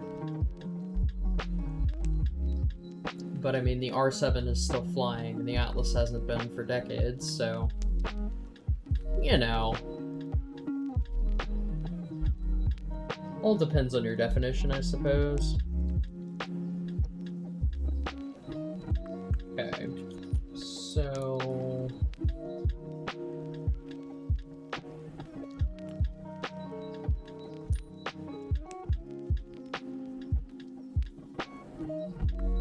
Not what I meant to grab. I meant to grab that part. Yes.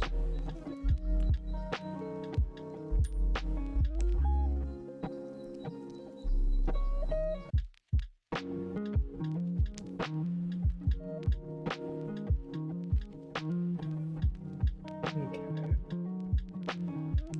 Probably gonna need to make those 1 or 2 sizes bigger.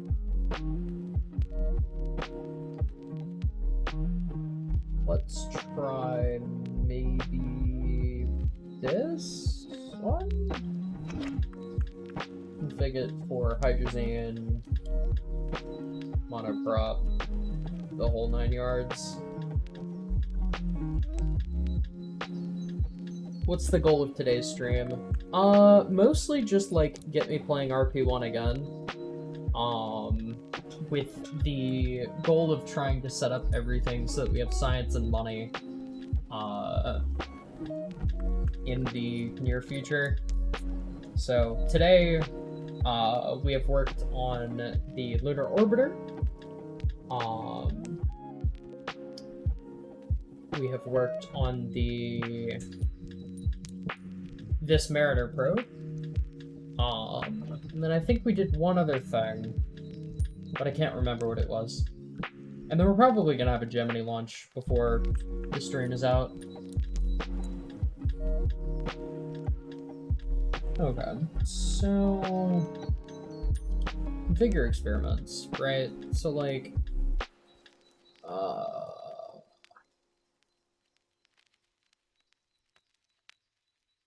early TV camera...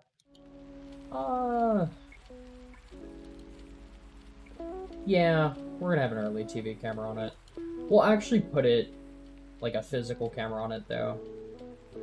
Mass spectrometry seems like a good one.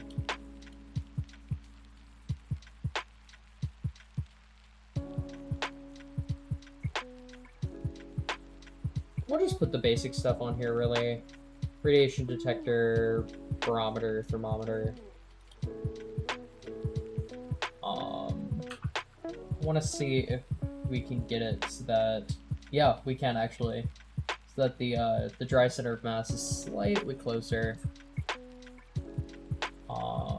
to the center of mass.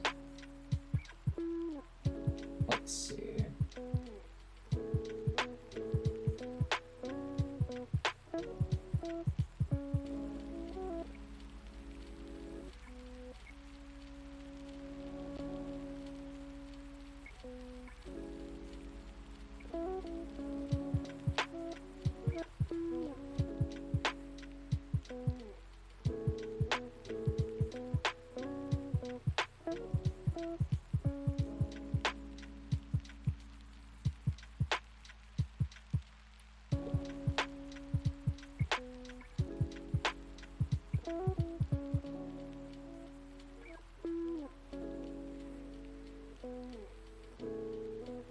That looks good.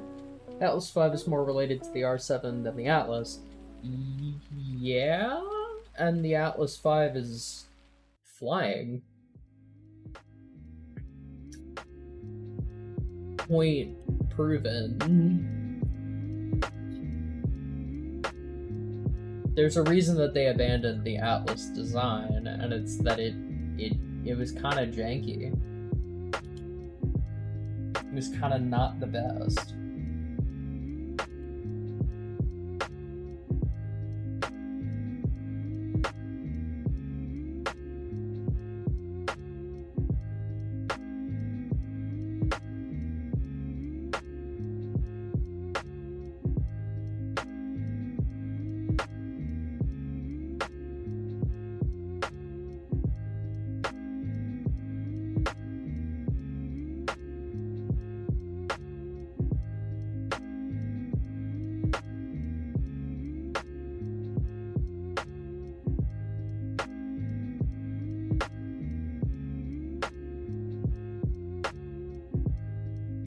Let's see. Does rotating this affect it? Or is the center of mass literally just at the part attached node? It's at the part attached node. Okay. Atlas 6. I wish. I don't know. Honestly, like, upgrading the Atlas 5 to use the AR1s would have significantly increased the lifespan of the Atlas, if you ask me.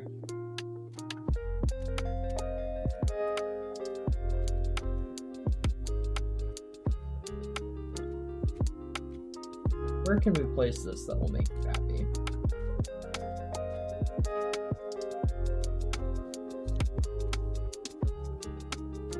That actually works. It doesn't look too bad. Does it look bad when this is folded? Not really?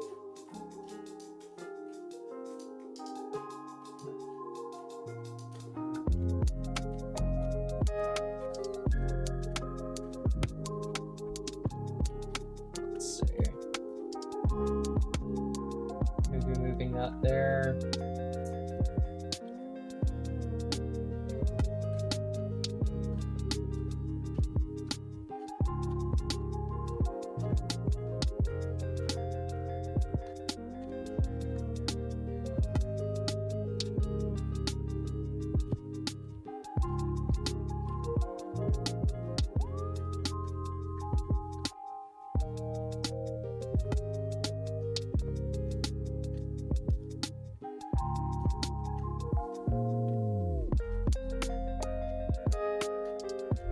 Oh, why do we have two cameras? We definitely don't need two cameras.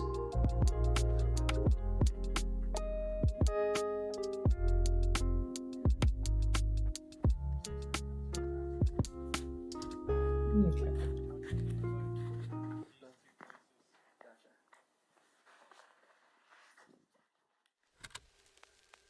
Which is heavier? 0.0051. They're the same. Okay. So what if we did this?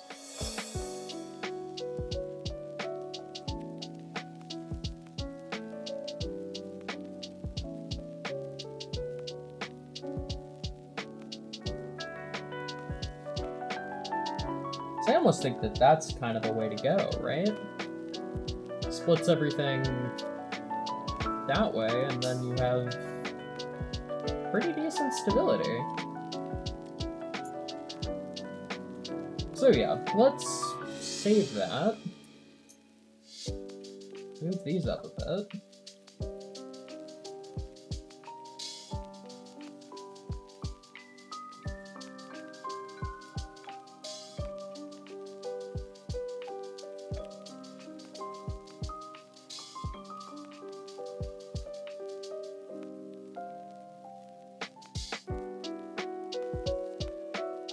These are all... Yep, everything's set to hydrazine. Alright. Let's give this a test run. Angela, hello! I don't know that I've ever seen you on this stream.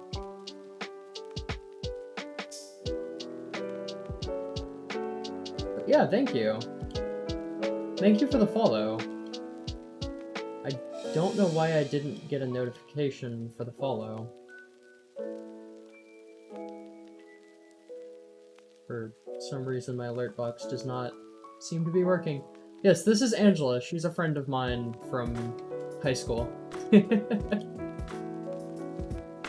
But we're still quite good friends.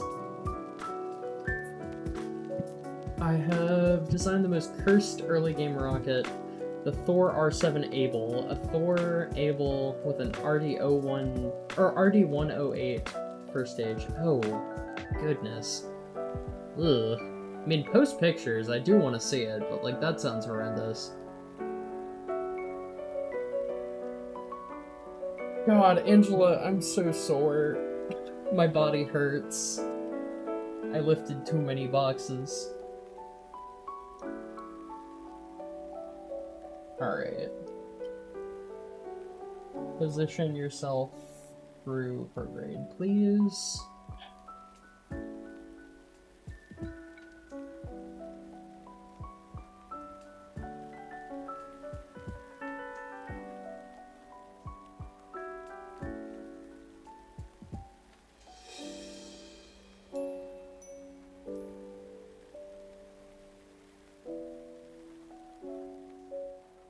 My goodness. This is turning so slowly. I feel it's that Lego lifestyle. It is.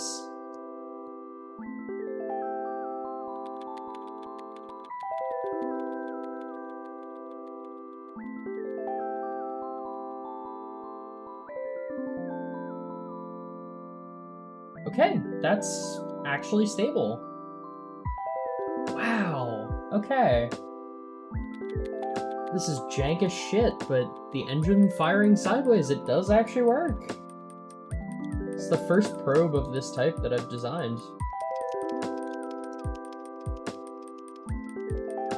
But like, man, that, yeah. Hell yeah.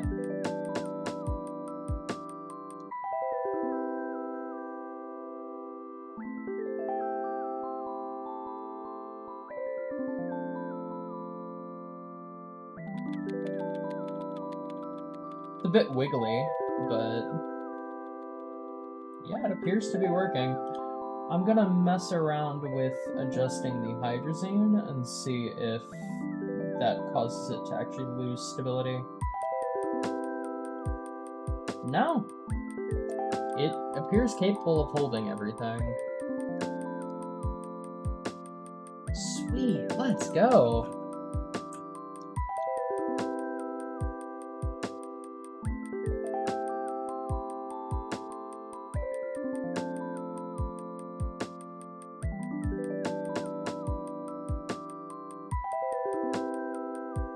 So yeah, 2 hours into the stream and we've designed 2 full missions. Not too bad.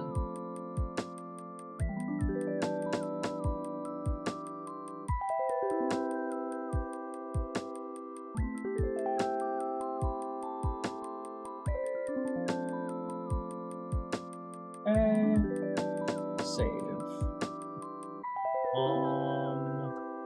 Alright, so 0.4. We could probably launch this on a Titan 2C-S? Maybe?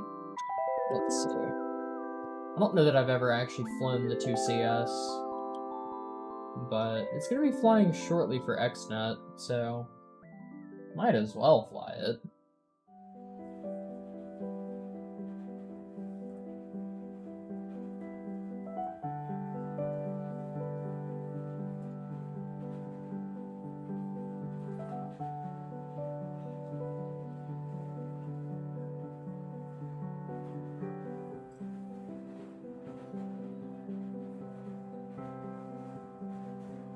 Once it loads, of course.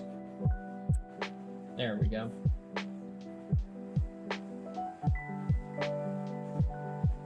Put a picture of the Thor R7 in screenies. Okay. Screenies. Oh, God. I mean, to be honest, the Thor Able looked pretty bad to begin with, so like honestly it's not that jarring, but like only because the Thor Able looked horrendous to begin with. Like seeing it with like 8 chambers as opposed to 1 is like not as surprising as it really ought to be. Alright, so let's verify staging here. So that ignites, those ignite, those separate, that separates, and then we have our twin engine Centaur and probe. So, by the looks of things,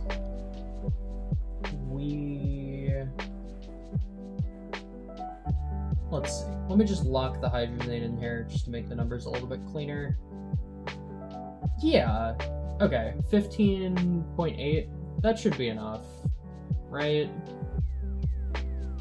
Right. 15.817 minus 9.8. Let's assume a suboptimal ascent, 9.5 kilometers. 6.3, yeah, we could get to, like, Jupiter on that, I think. Okay. Retract everything, because we don't need all of this.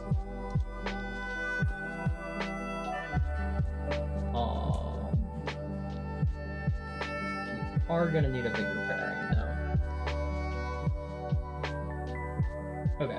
This probably will be launched off-stream, in all honesty, as it's gonna lag. But it'll be in the episode.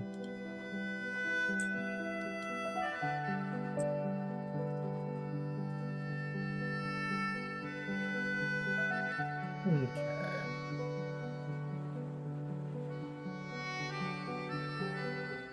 Later version can get 500 kilograms to orbit. That's not too bad, considering like the era. So we can't build this one either, but we have it in our back pocket. We can launch it when we have time. Okay, clear. So we have Lunar Orbiter 1, Mariner 4 that are going to be launching pretty soon. SciSat should also be launching pretty soon. Garbo Venera also launching pretty soon. And then Gemini 4, which is launching in like literally less than 48 hours. If we can, well, actually probably more than that, because it's going to take a couple days to get it out to the pad, but a matter of probably a week.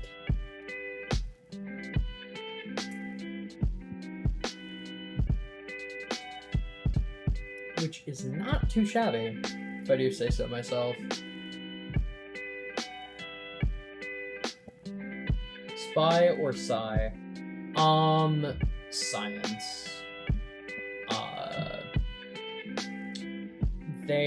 Basically, I just needed a probe that I could send to low Earth orbit for literally no other reason than to get all of the recent, like I think their early interplanetary era science. Yeah. This basically just do all of these in orbit that can be done for the sake of getting fuck tons of science that we're gonna need soon. Yeah, I mean science. It's Soviets, so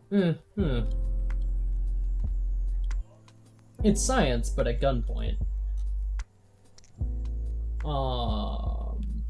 Okay. And then we get lunar-rated heat shields here,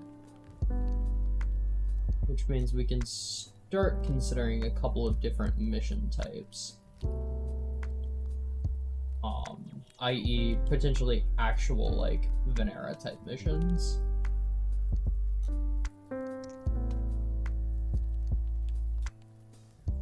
So let's see, that's 50 plus 60, that's 110 away.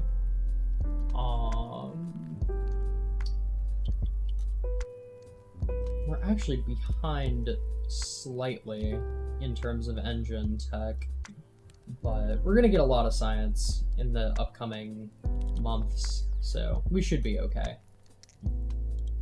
Vessels, XNet 2, 77 days.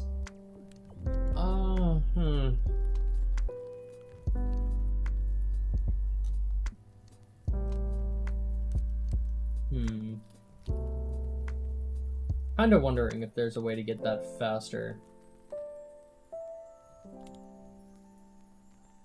We're gonna do Gemini 4, and then we'll look at XNet.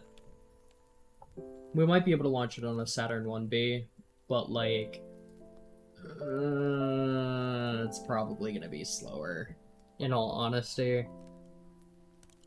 Which sucks, but is what it is. Then Gemini 5 is almost entirely built.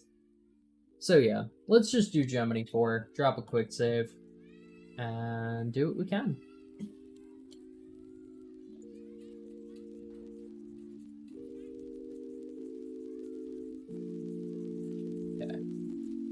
So yeah, Gemini 4 is actually going to be hella late, but that's okay. Included the first EVA by an American. Okay, so it's Ed White and James McDivitt.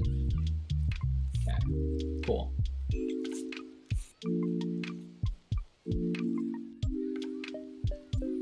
Upgrades. Oh, we got some more science, I suppose. Yeah. More VAB research. So yeah, Angela, how is it going? If you're still here. We're gonna warp to sunrise because I don't really want to do a nighttime launch.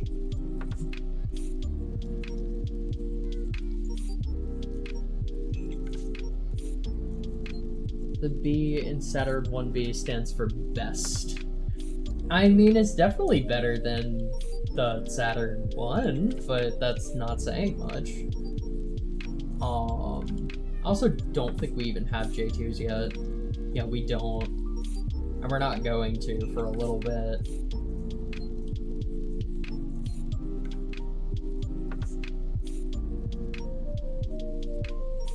Though we could still do some creative things. But we're gonna wait for a little bit.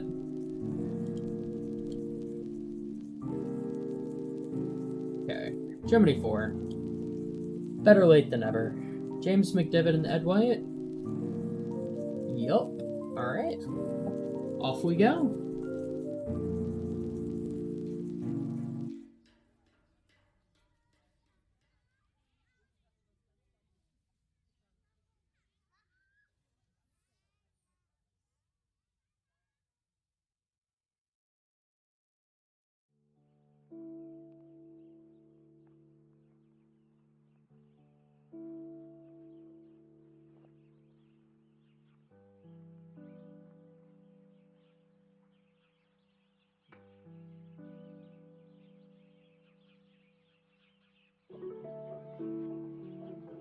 Alright. See what we can get done here. I think this was a 2 or 3 day mission, but not much more than that. Gemini can't really do any more than that without cells. 4 days. So yeah, we'll do 4 days.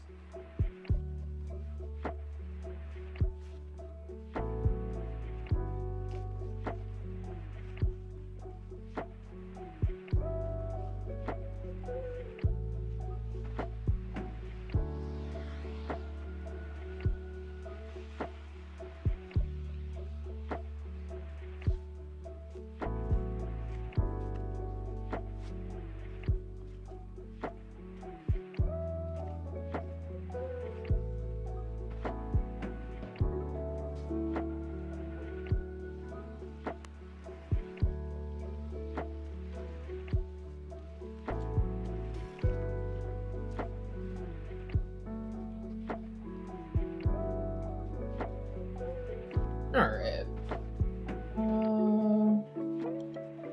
What was your orbital parameters? 32.5 degree inclination with an apogee of 289 and a perigee of 165. 165, 289, 32.5. I can do that.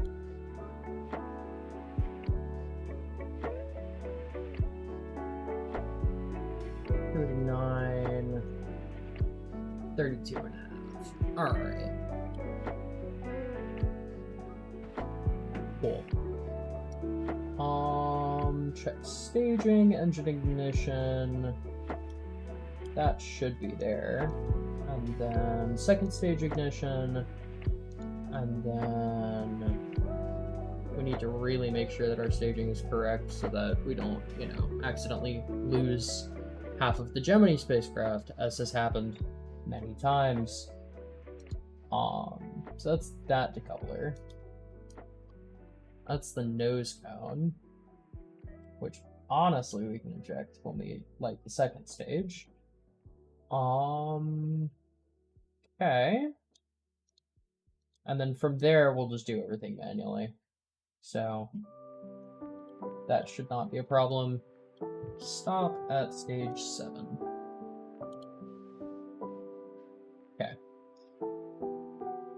Oh, here goes nothing. Ignition.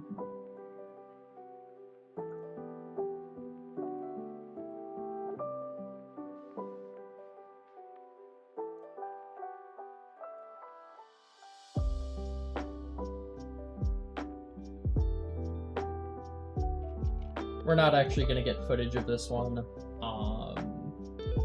because, yeah, it's gonna be before the point where the episode's gonna start, more than likely. So, yeah.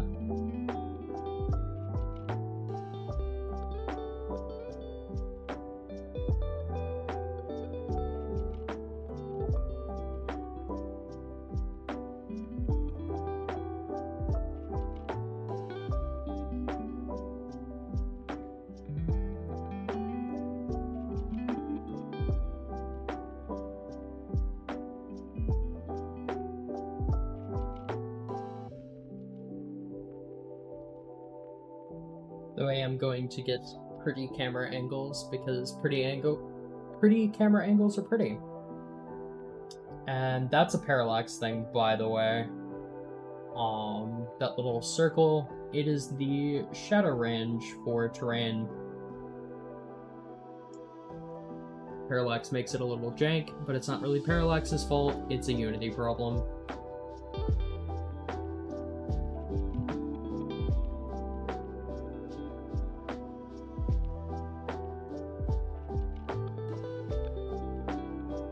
Maddie says to tell gamer boys that she says hi.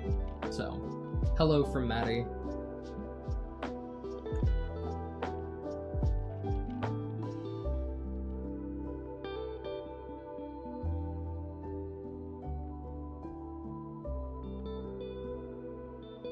Alright.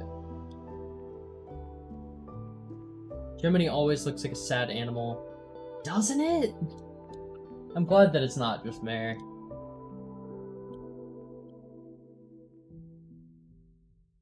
Gemini always has kind of looked sad.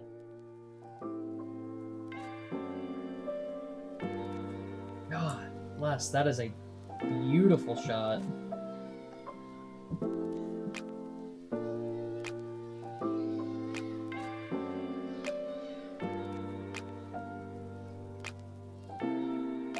Whoa! Permanent shutdown.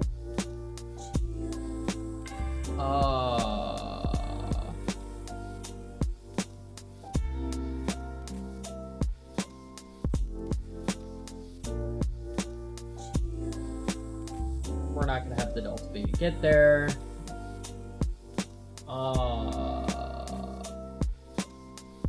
Yeah, revert to launch.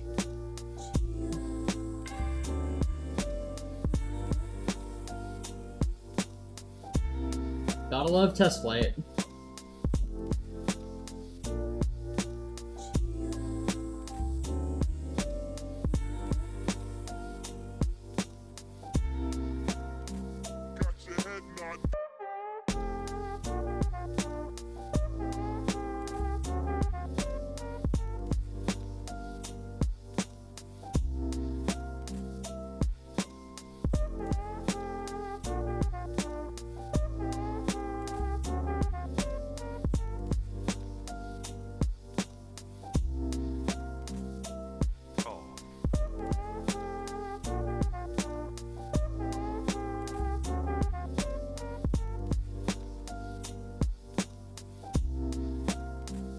Also just going to look around and see. It appears nobody that I follow is online. So, I don't know. If anybody that y'all know goes online around the time that we're wrapping up stream, let me know. Because I do want to do a raid today.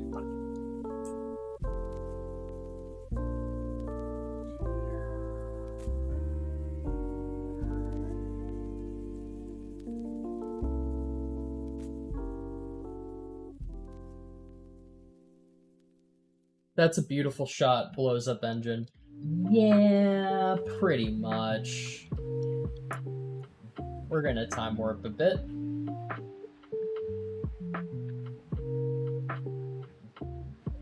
Optimizer failed.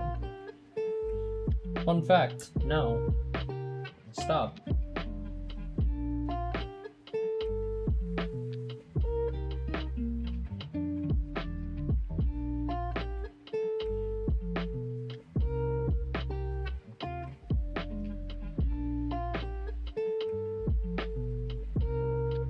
I like that they call this the booster,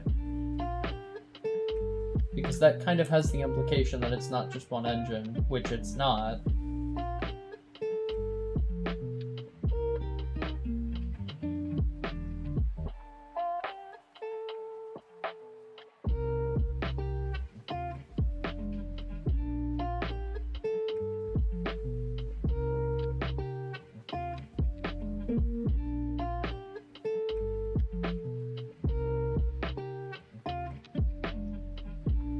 Okay, well... Oh, that engine was cursed, but that's fine.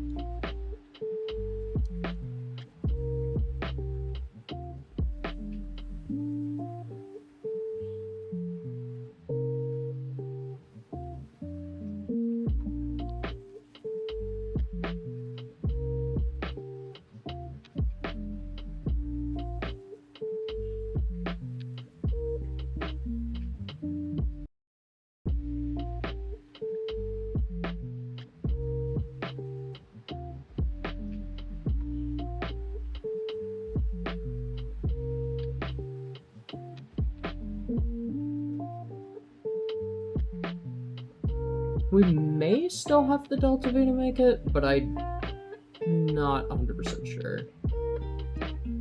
Because it's saying that we're gonna have leftover Delta V, but like I don't know where it's coming from.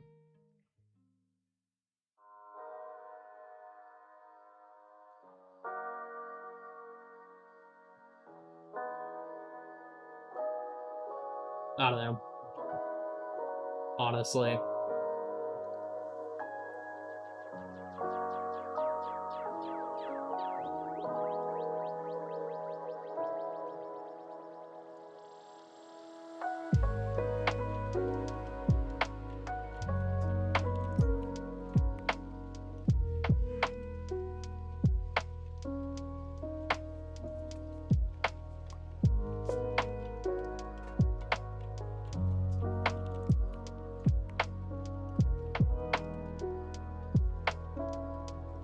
Okay, I'm trusting PVG.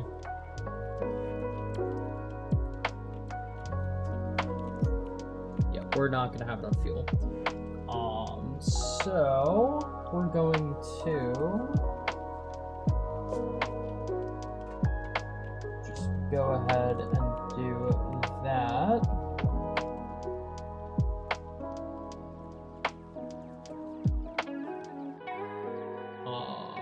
Just to give ourselves enough fuel, ideally, to do it.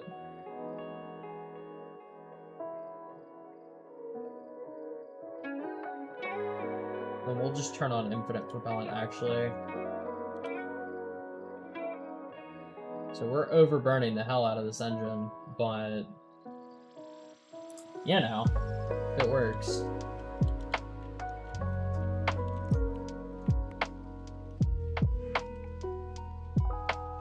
Alright, so...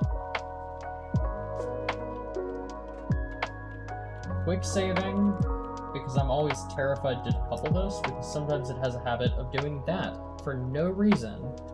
Alright. Just hold F9. I don't know why it splits in half. I think maybe the decoupler in the service module is marked as an RCS port, which doesn't make a whole lot of sense, but I can't come up with any other reason, quite frankly. Or I'll just handle staging manually, I suppose.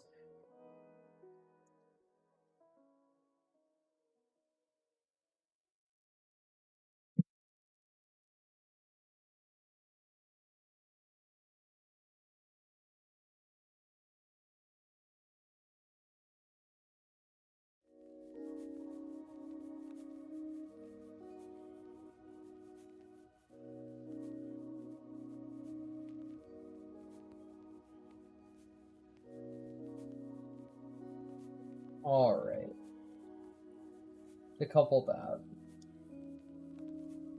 RCS is enabled. Cool.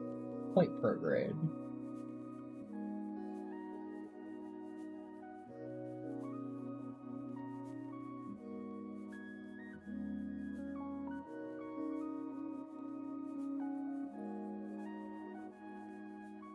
Okay.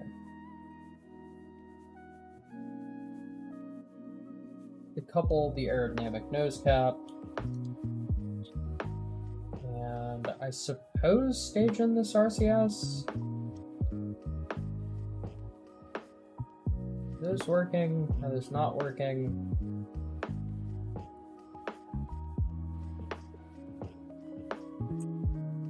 Also, for some reason, apparently, our NTO is gone.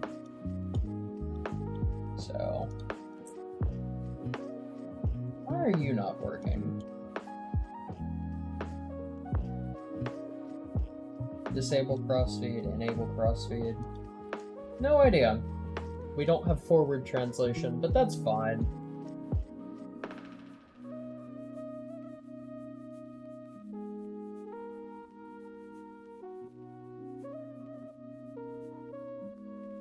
Actually, it doesn't appear that we have any translation,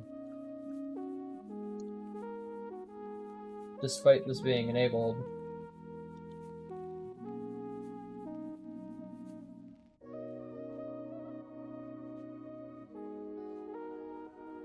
Is that like something that only unlocks at like a pilot level?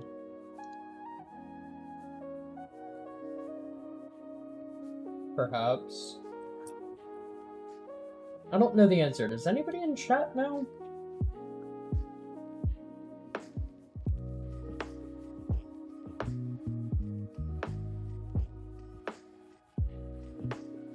Like the I, J, K, L, H, and N controls? Because those just aren't working at all. But these are also both level 1 pilots. So, you know.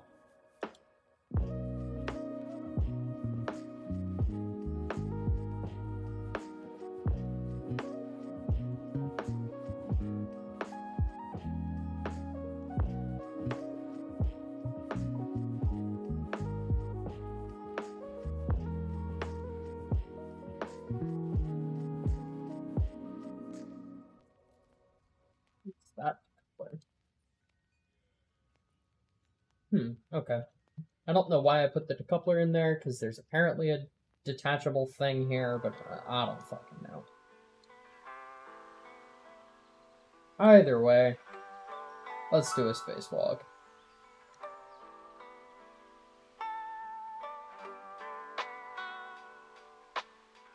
And we do not have nitrogen.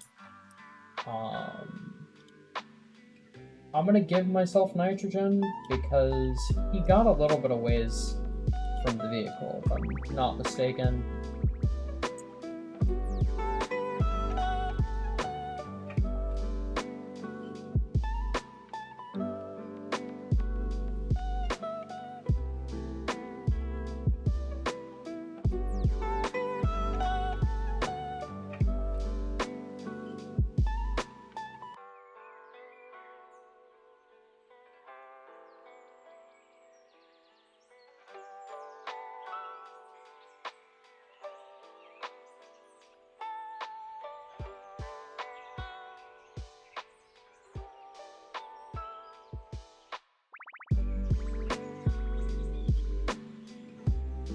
Are these biome dependent? No, just Earth space low.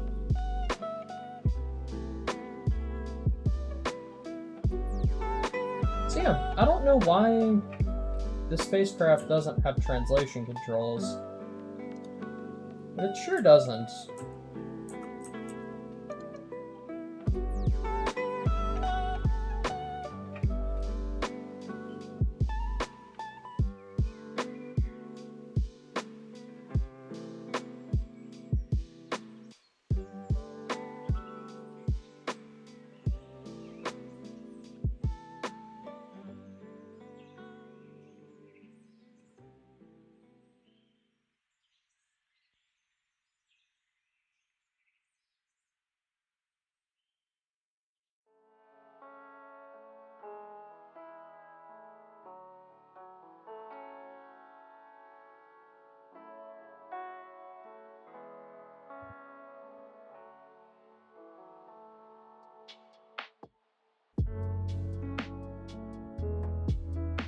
Can't wait to do this around the moon.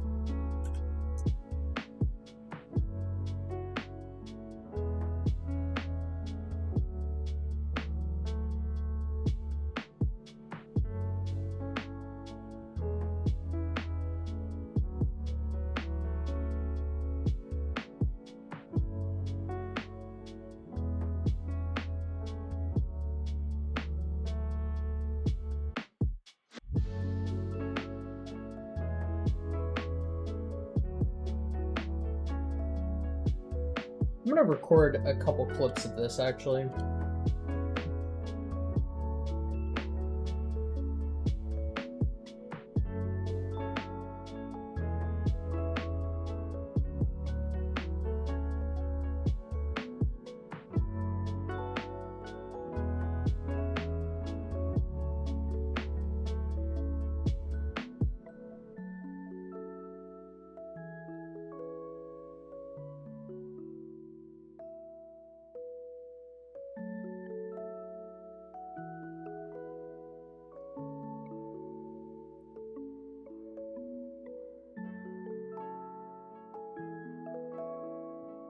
Okay.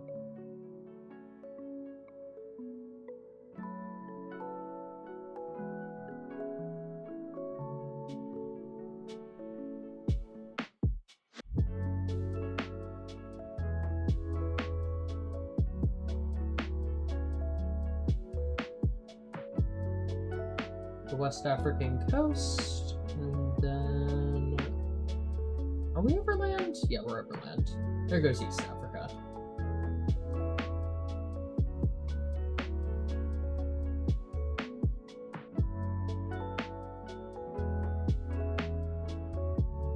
So yeah, going to continue to monitor crew health. But if all is good, then we're good to start a 4-day trip.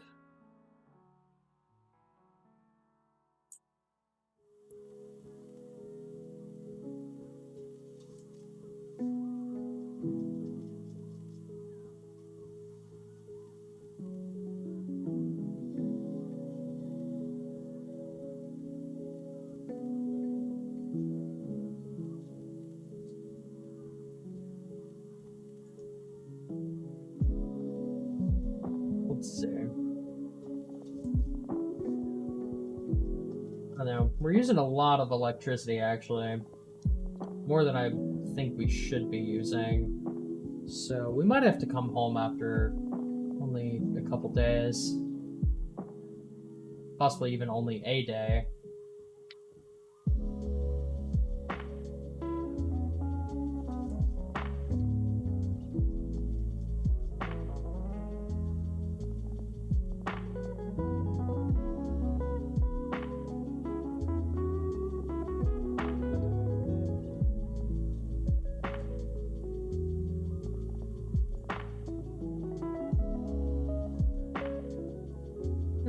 I lied. We can probably get by with 2 days.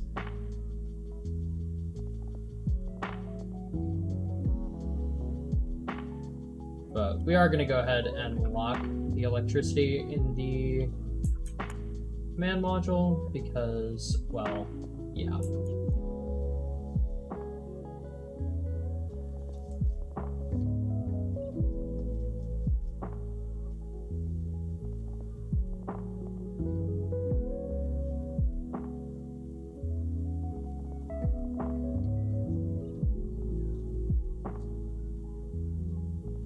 Out of electric charge? Oh, Gemini 4 probe. That's the upper stage. Okay, yeah, nah, we're good.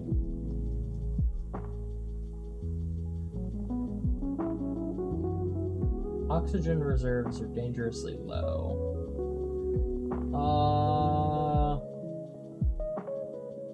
We have liquid oxygen now. I thought we were supposed to have like a LOX to O2 converter on here somewhere.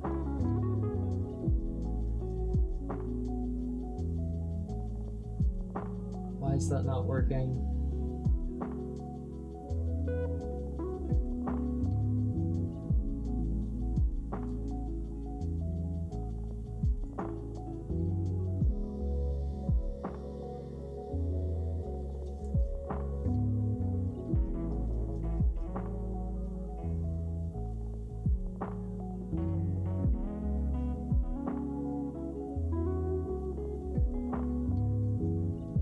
retarget that so that I can keep an eye on the battery charge.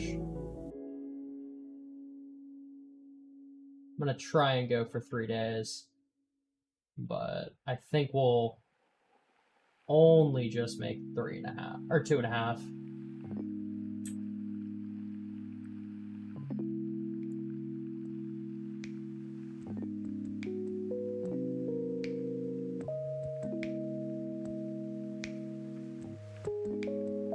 Well, we may make 3.5.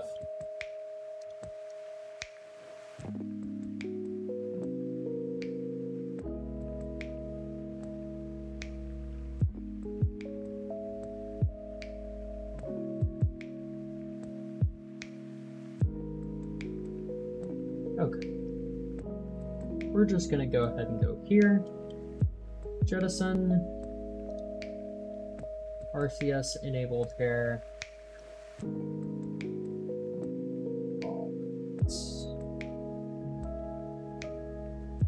We don't actually have propellant here for some reason. So, yeah.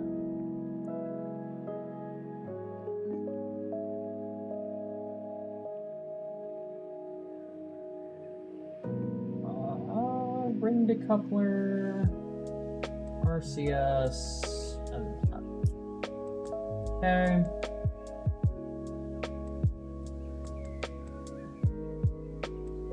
I'm gonna quick save because we may need to actually be closer to apoapsis. But as I remember, these are actually pretty strong, so I think we're gonna be okay getting our periapsis inside the atmosphere. Oh yeah. Oh yeah, we're gonna be fine. In fact, we may be too low, but we'll manage.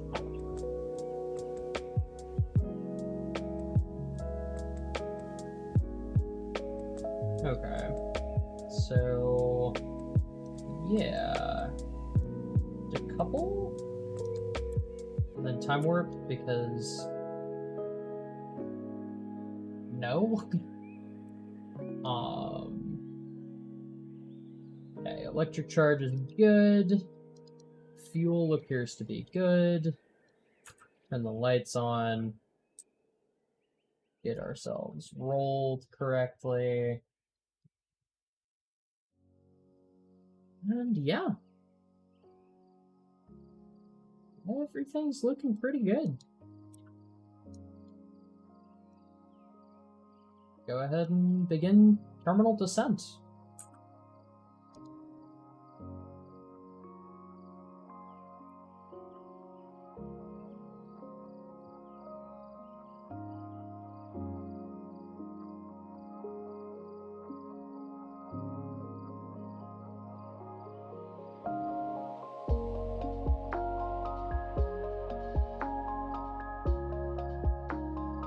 A dumb idea. Okay, no. This does not count as a new situation.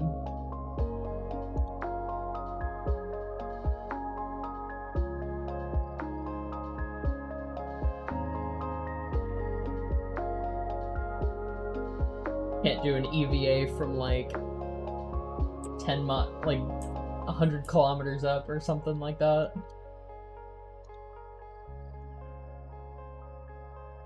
Which is probably for the best. It would be kind of dumb, but I think it'd be funny.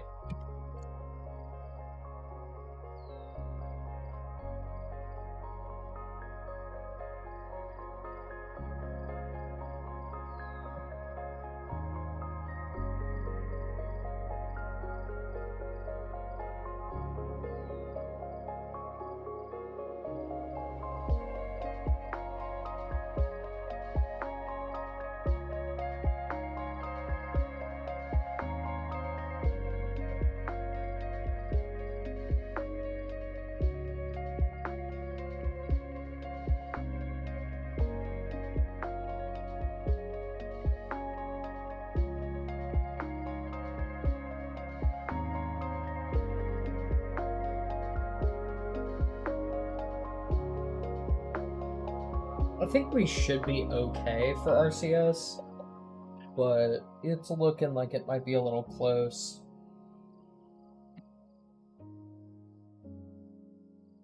But hey, 3 days isn't too bad. We definitely set a crew duration record.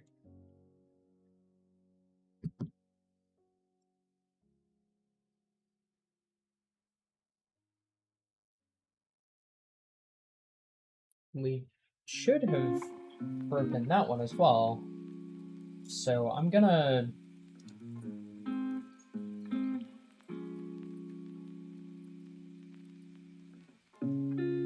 complete that one.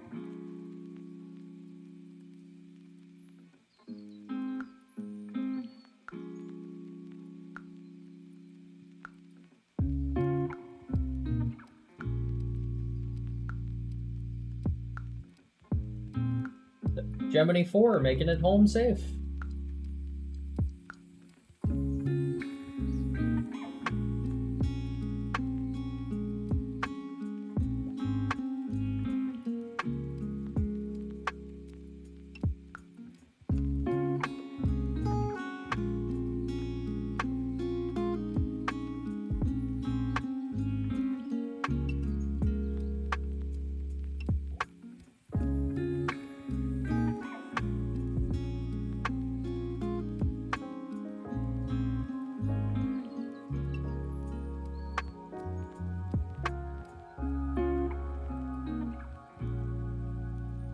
Only 5% stress.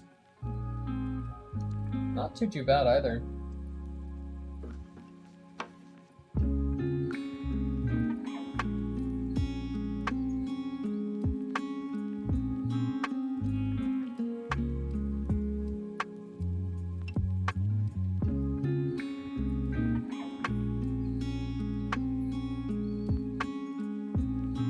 G-forces are going to be high, but not unsurvivable. Not even particularly ridiculous by the looks of it.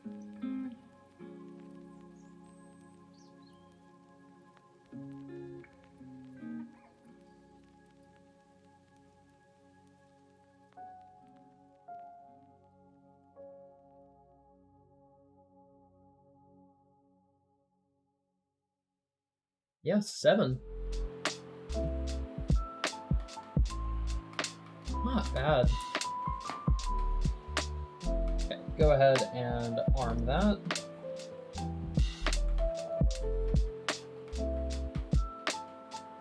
Hell yeah, nobody blacked out.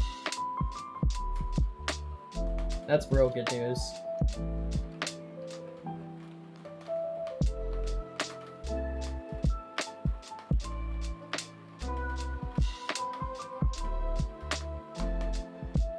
I'm gonna go ahead and drop a quick save, just in case.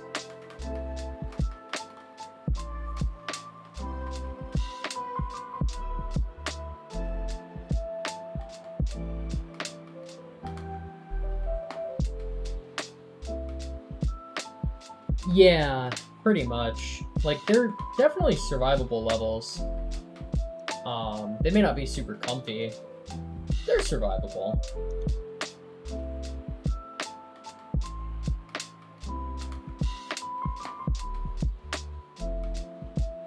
Alright, when does this pre-deploy? 3.2 kilometers. So we can go ahead and decouple at 4.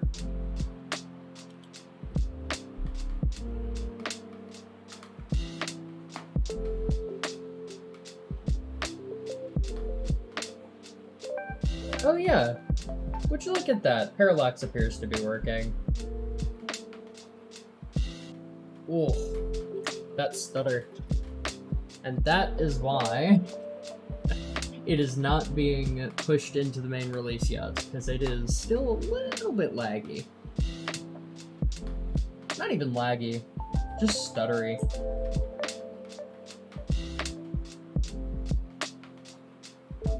But man, is it pretty. The terrain just has so much more character.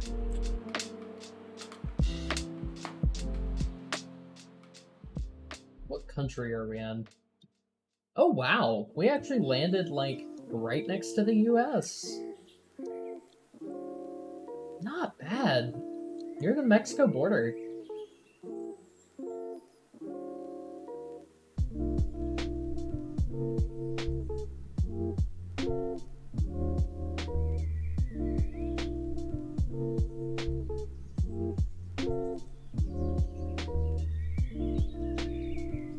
Oof.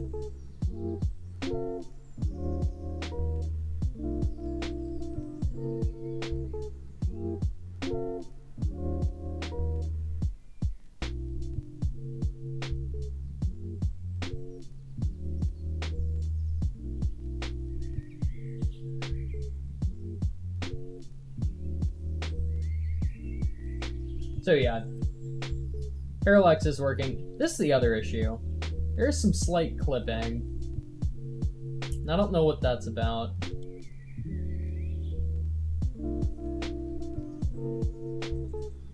But, you know, all things considered, looking really good.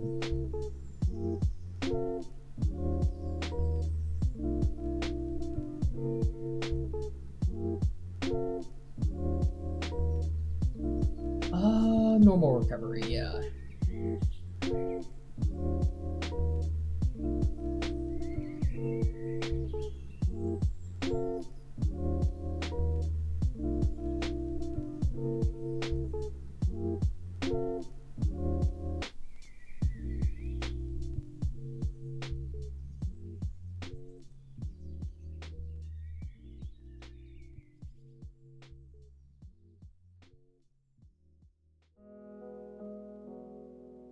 Alright. I will be right back. I need to take a quick, like, minute or two break.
Alright, I am back. We got no science, but that's okay. We actually did get some data from something.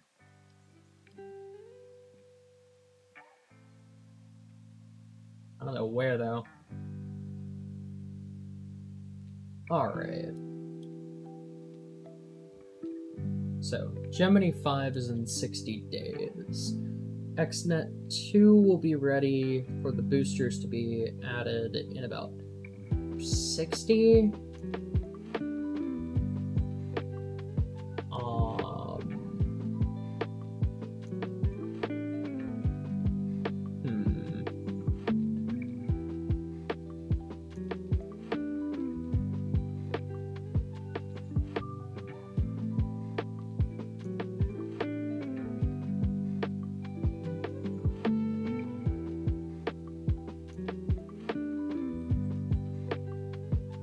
We're gonna go fly to the Gemini 4 upper stage and see when ideal Mars and Venus transfer windows are gonna be.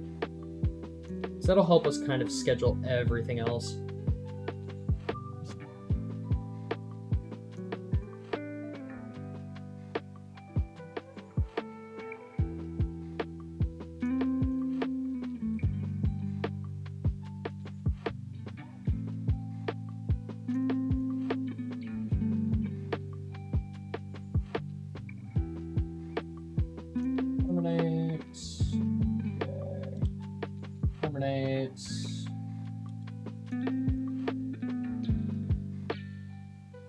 Terminate.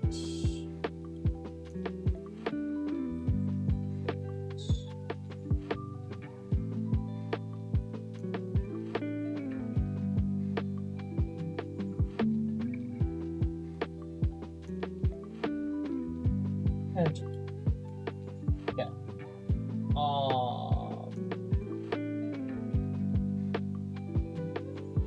Let's hop on over to this, and we can start seeing kind of when everything's gonna line up.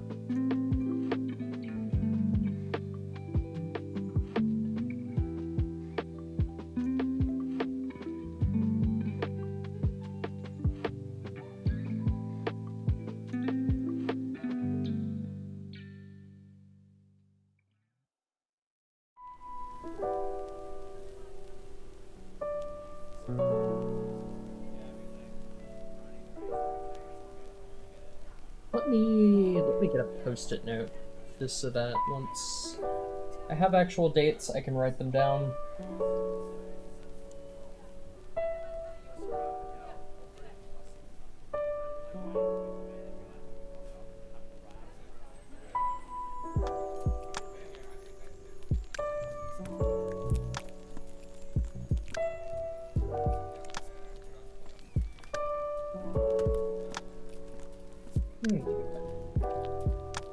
Map. Zoom all the way out. Alright, so Venus, set that as our target. Maneuver planner. We need the advanced transfer. Remove, and then set. Okay.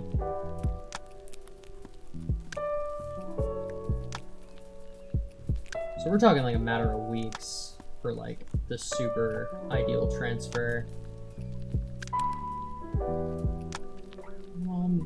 This looks like a really good window.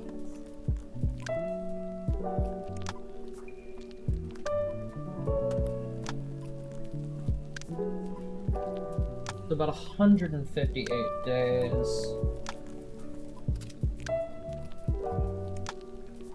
But let's start at the beginning of that window.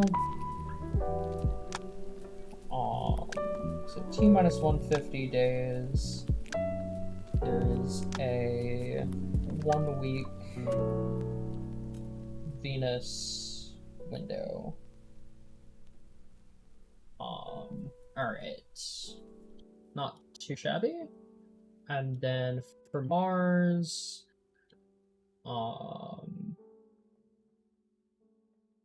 ooh, that's 200 days of transfer time. That's really what we're looking at.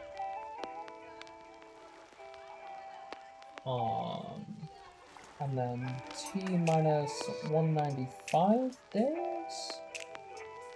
We have a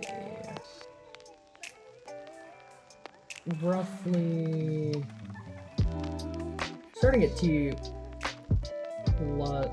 minus 1 year, 186 days. Okay.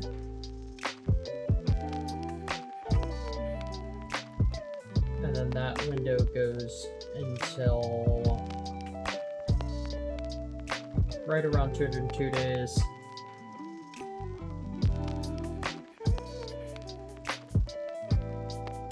So let's see.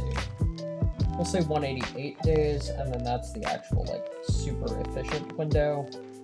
And so 1 week Mars window.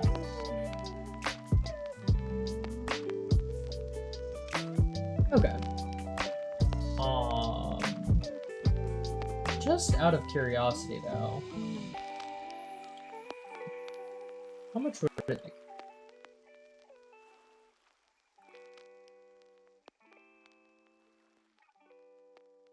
Below 7.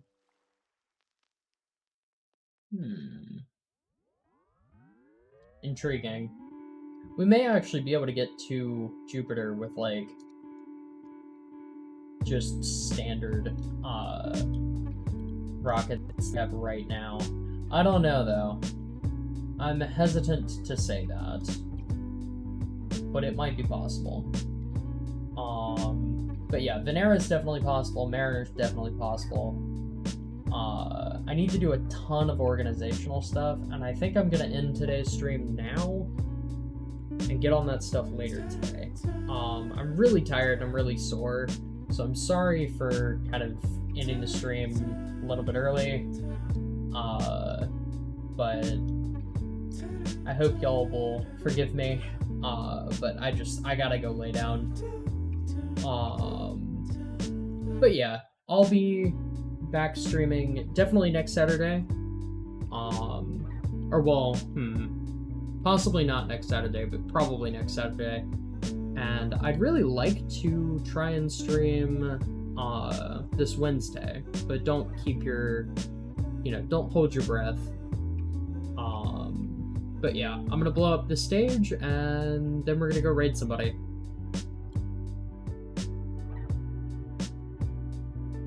Who doesn't like space fireworks?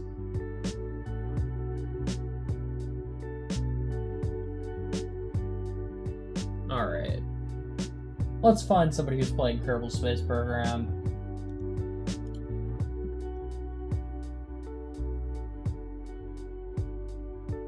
Preferably RSS, but doesn't have to be.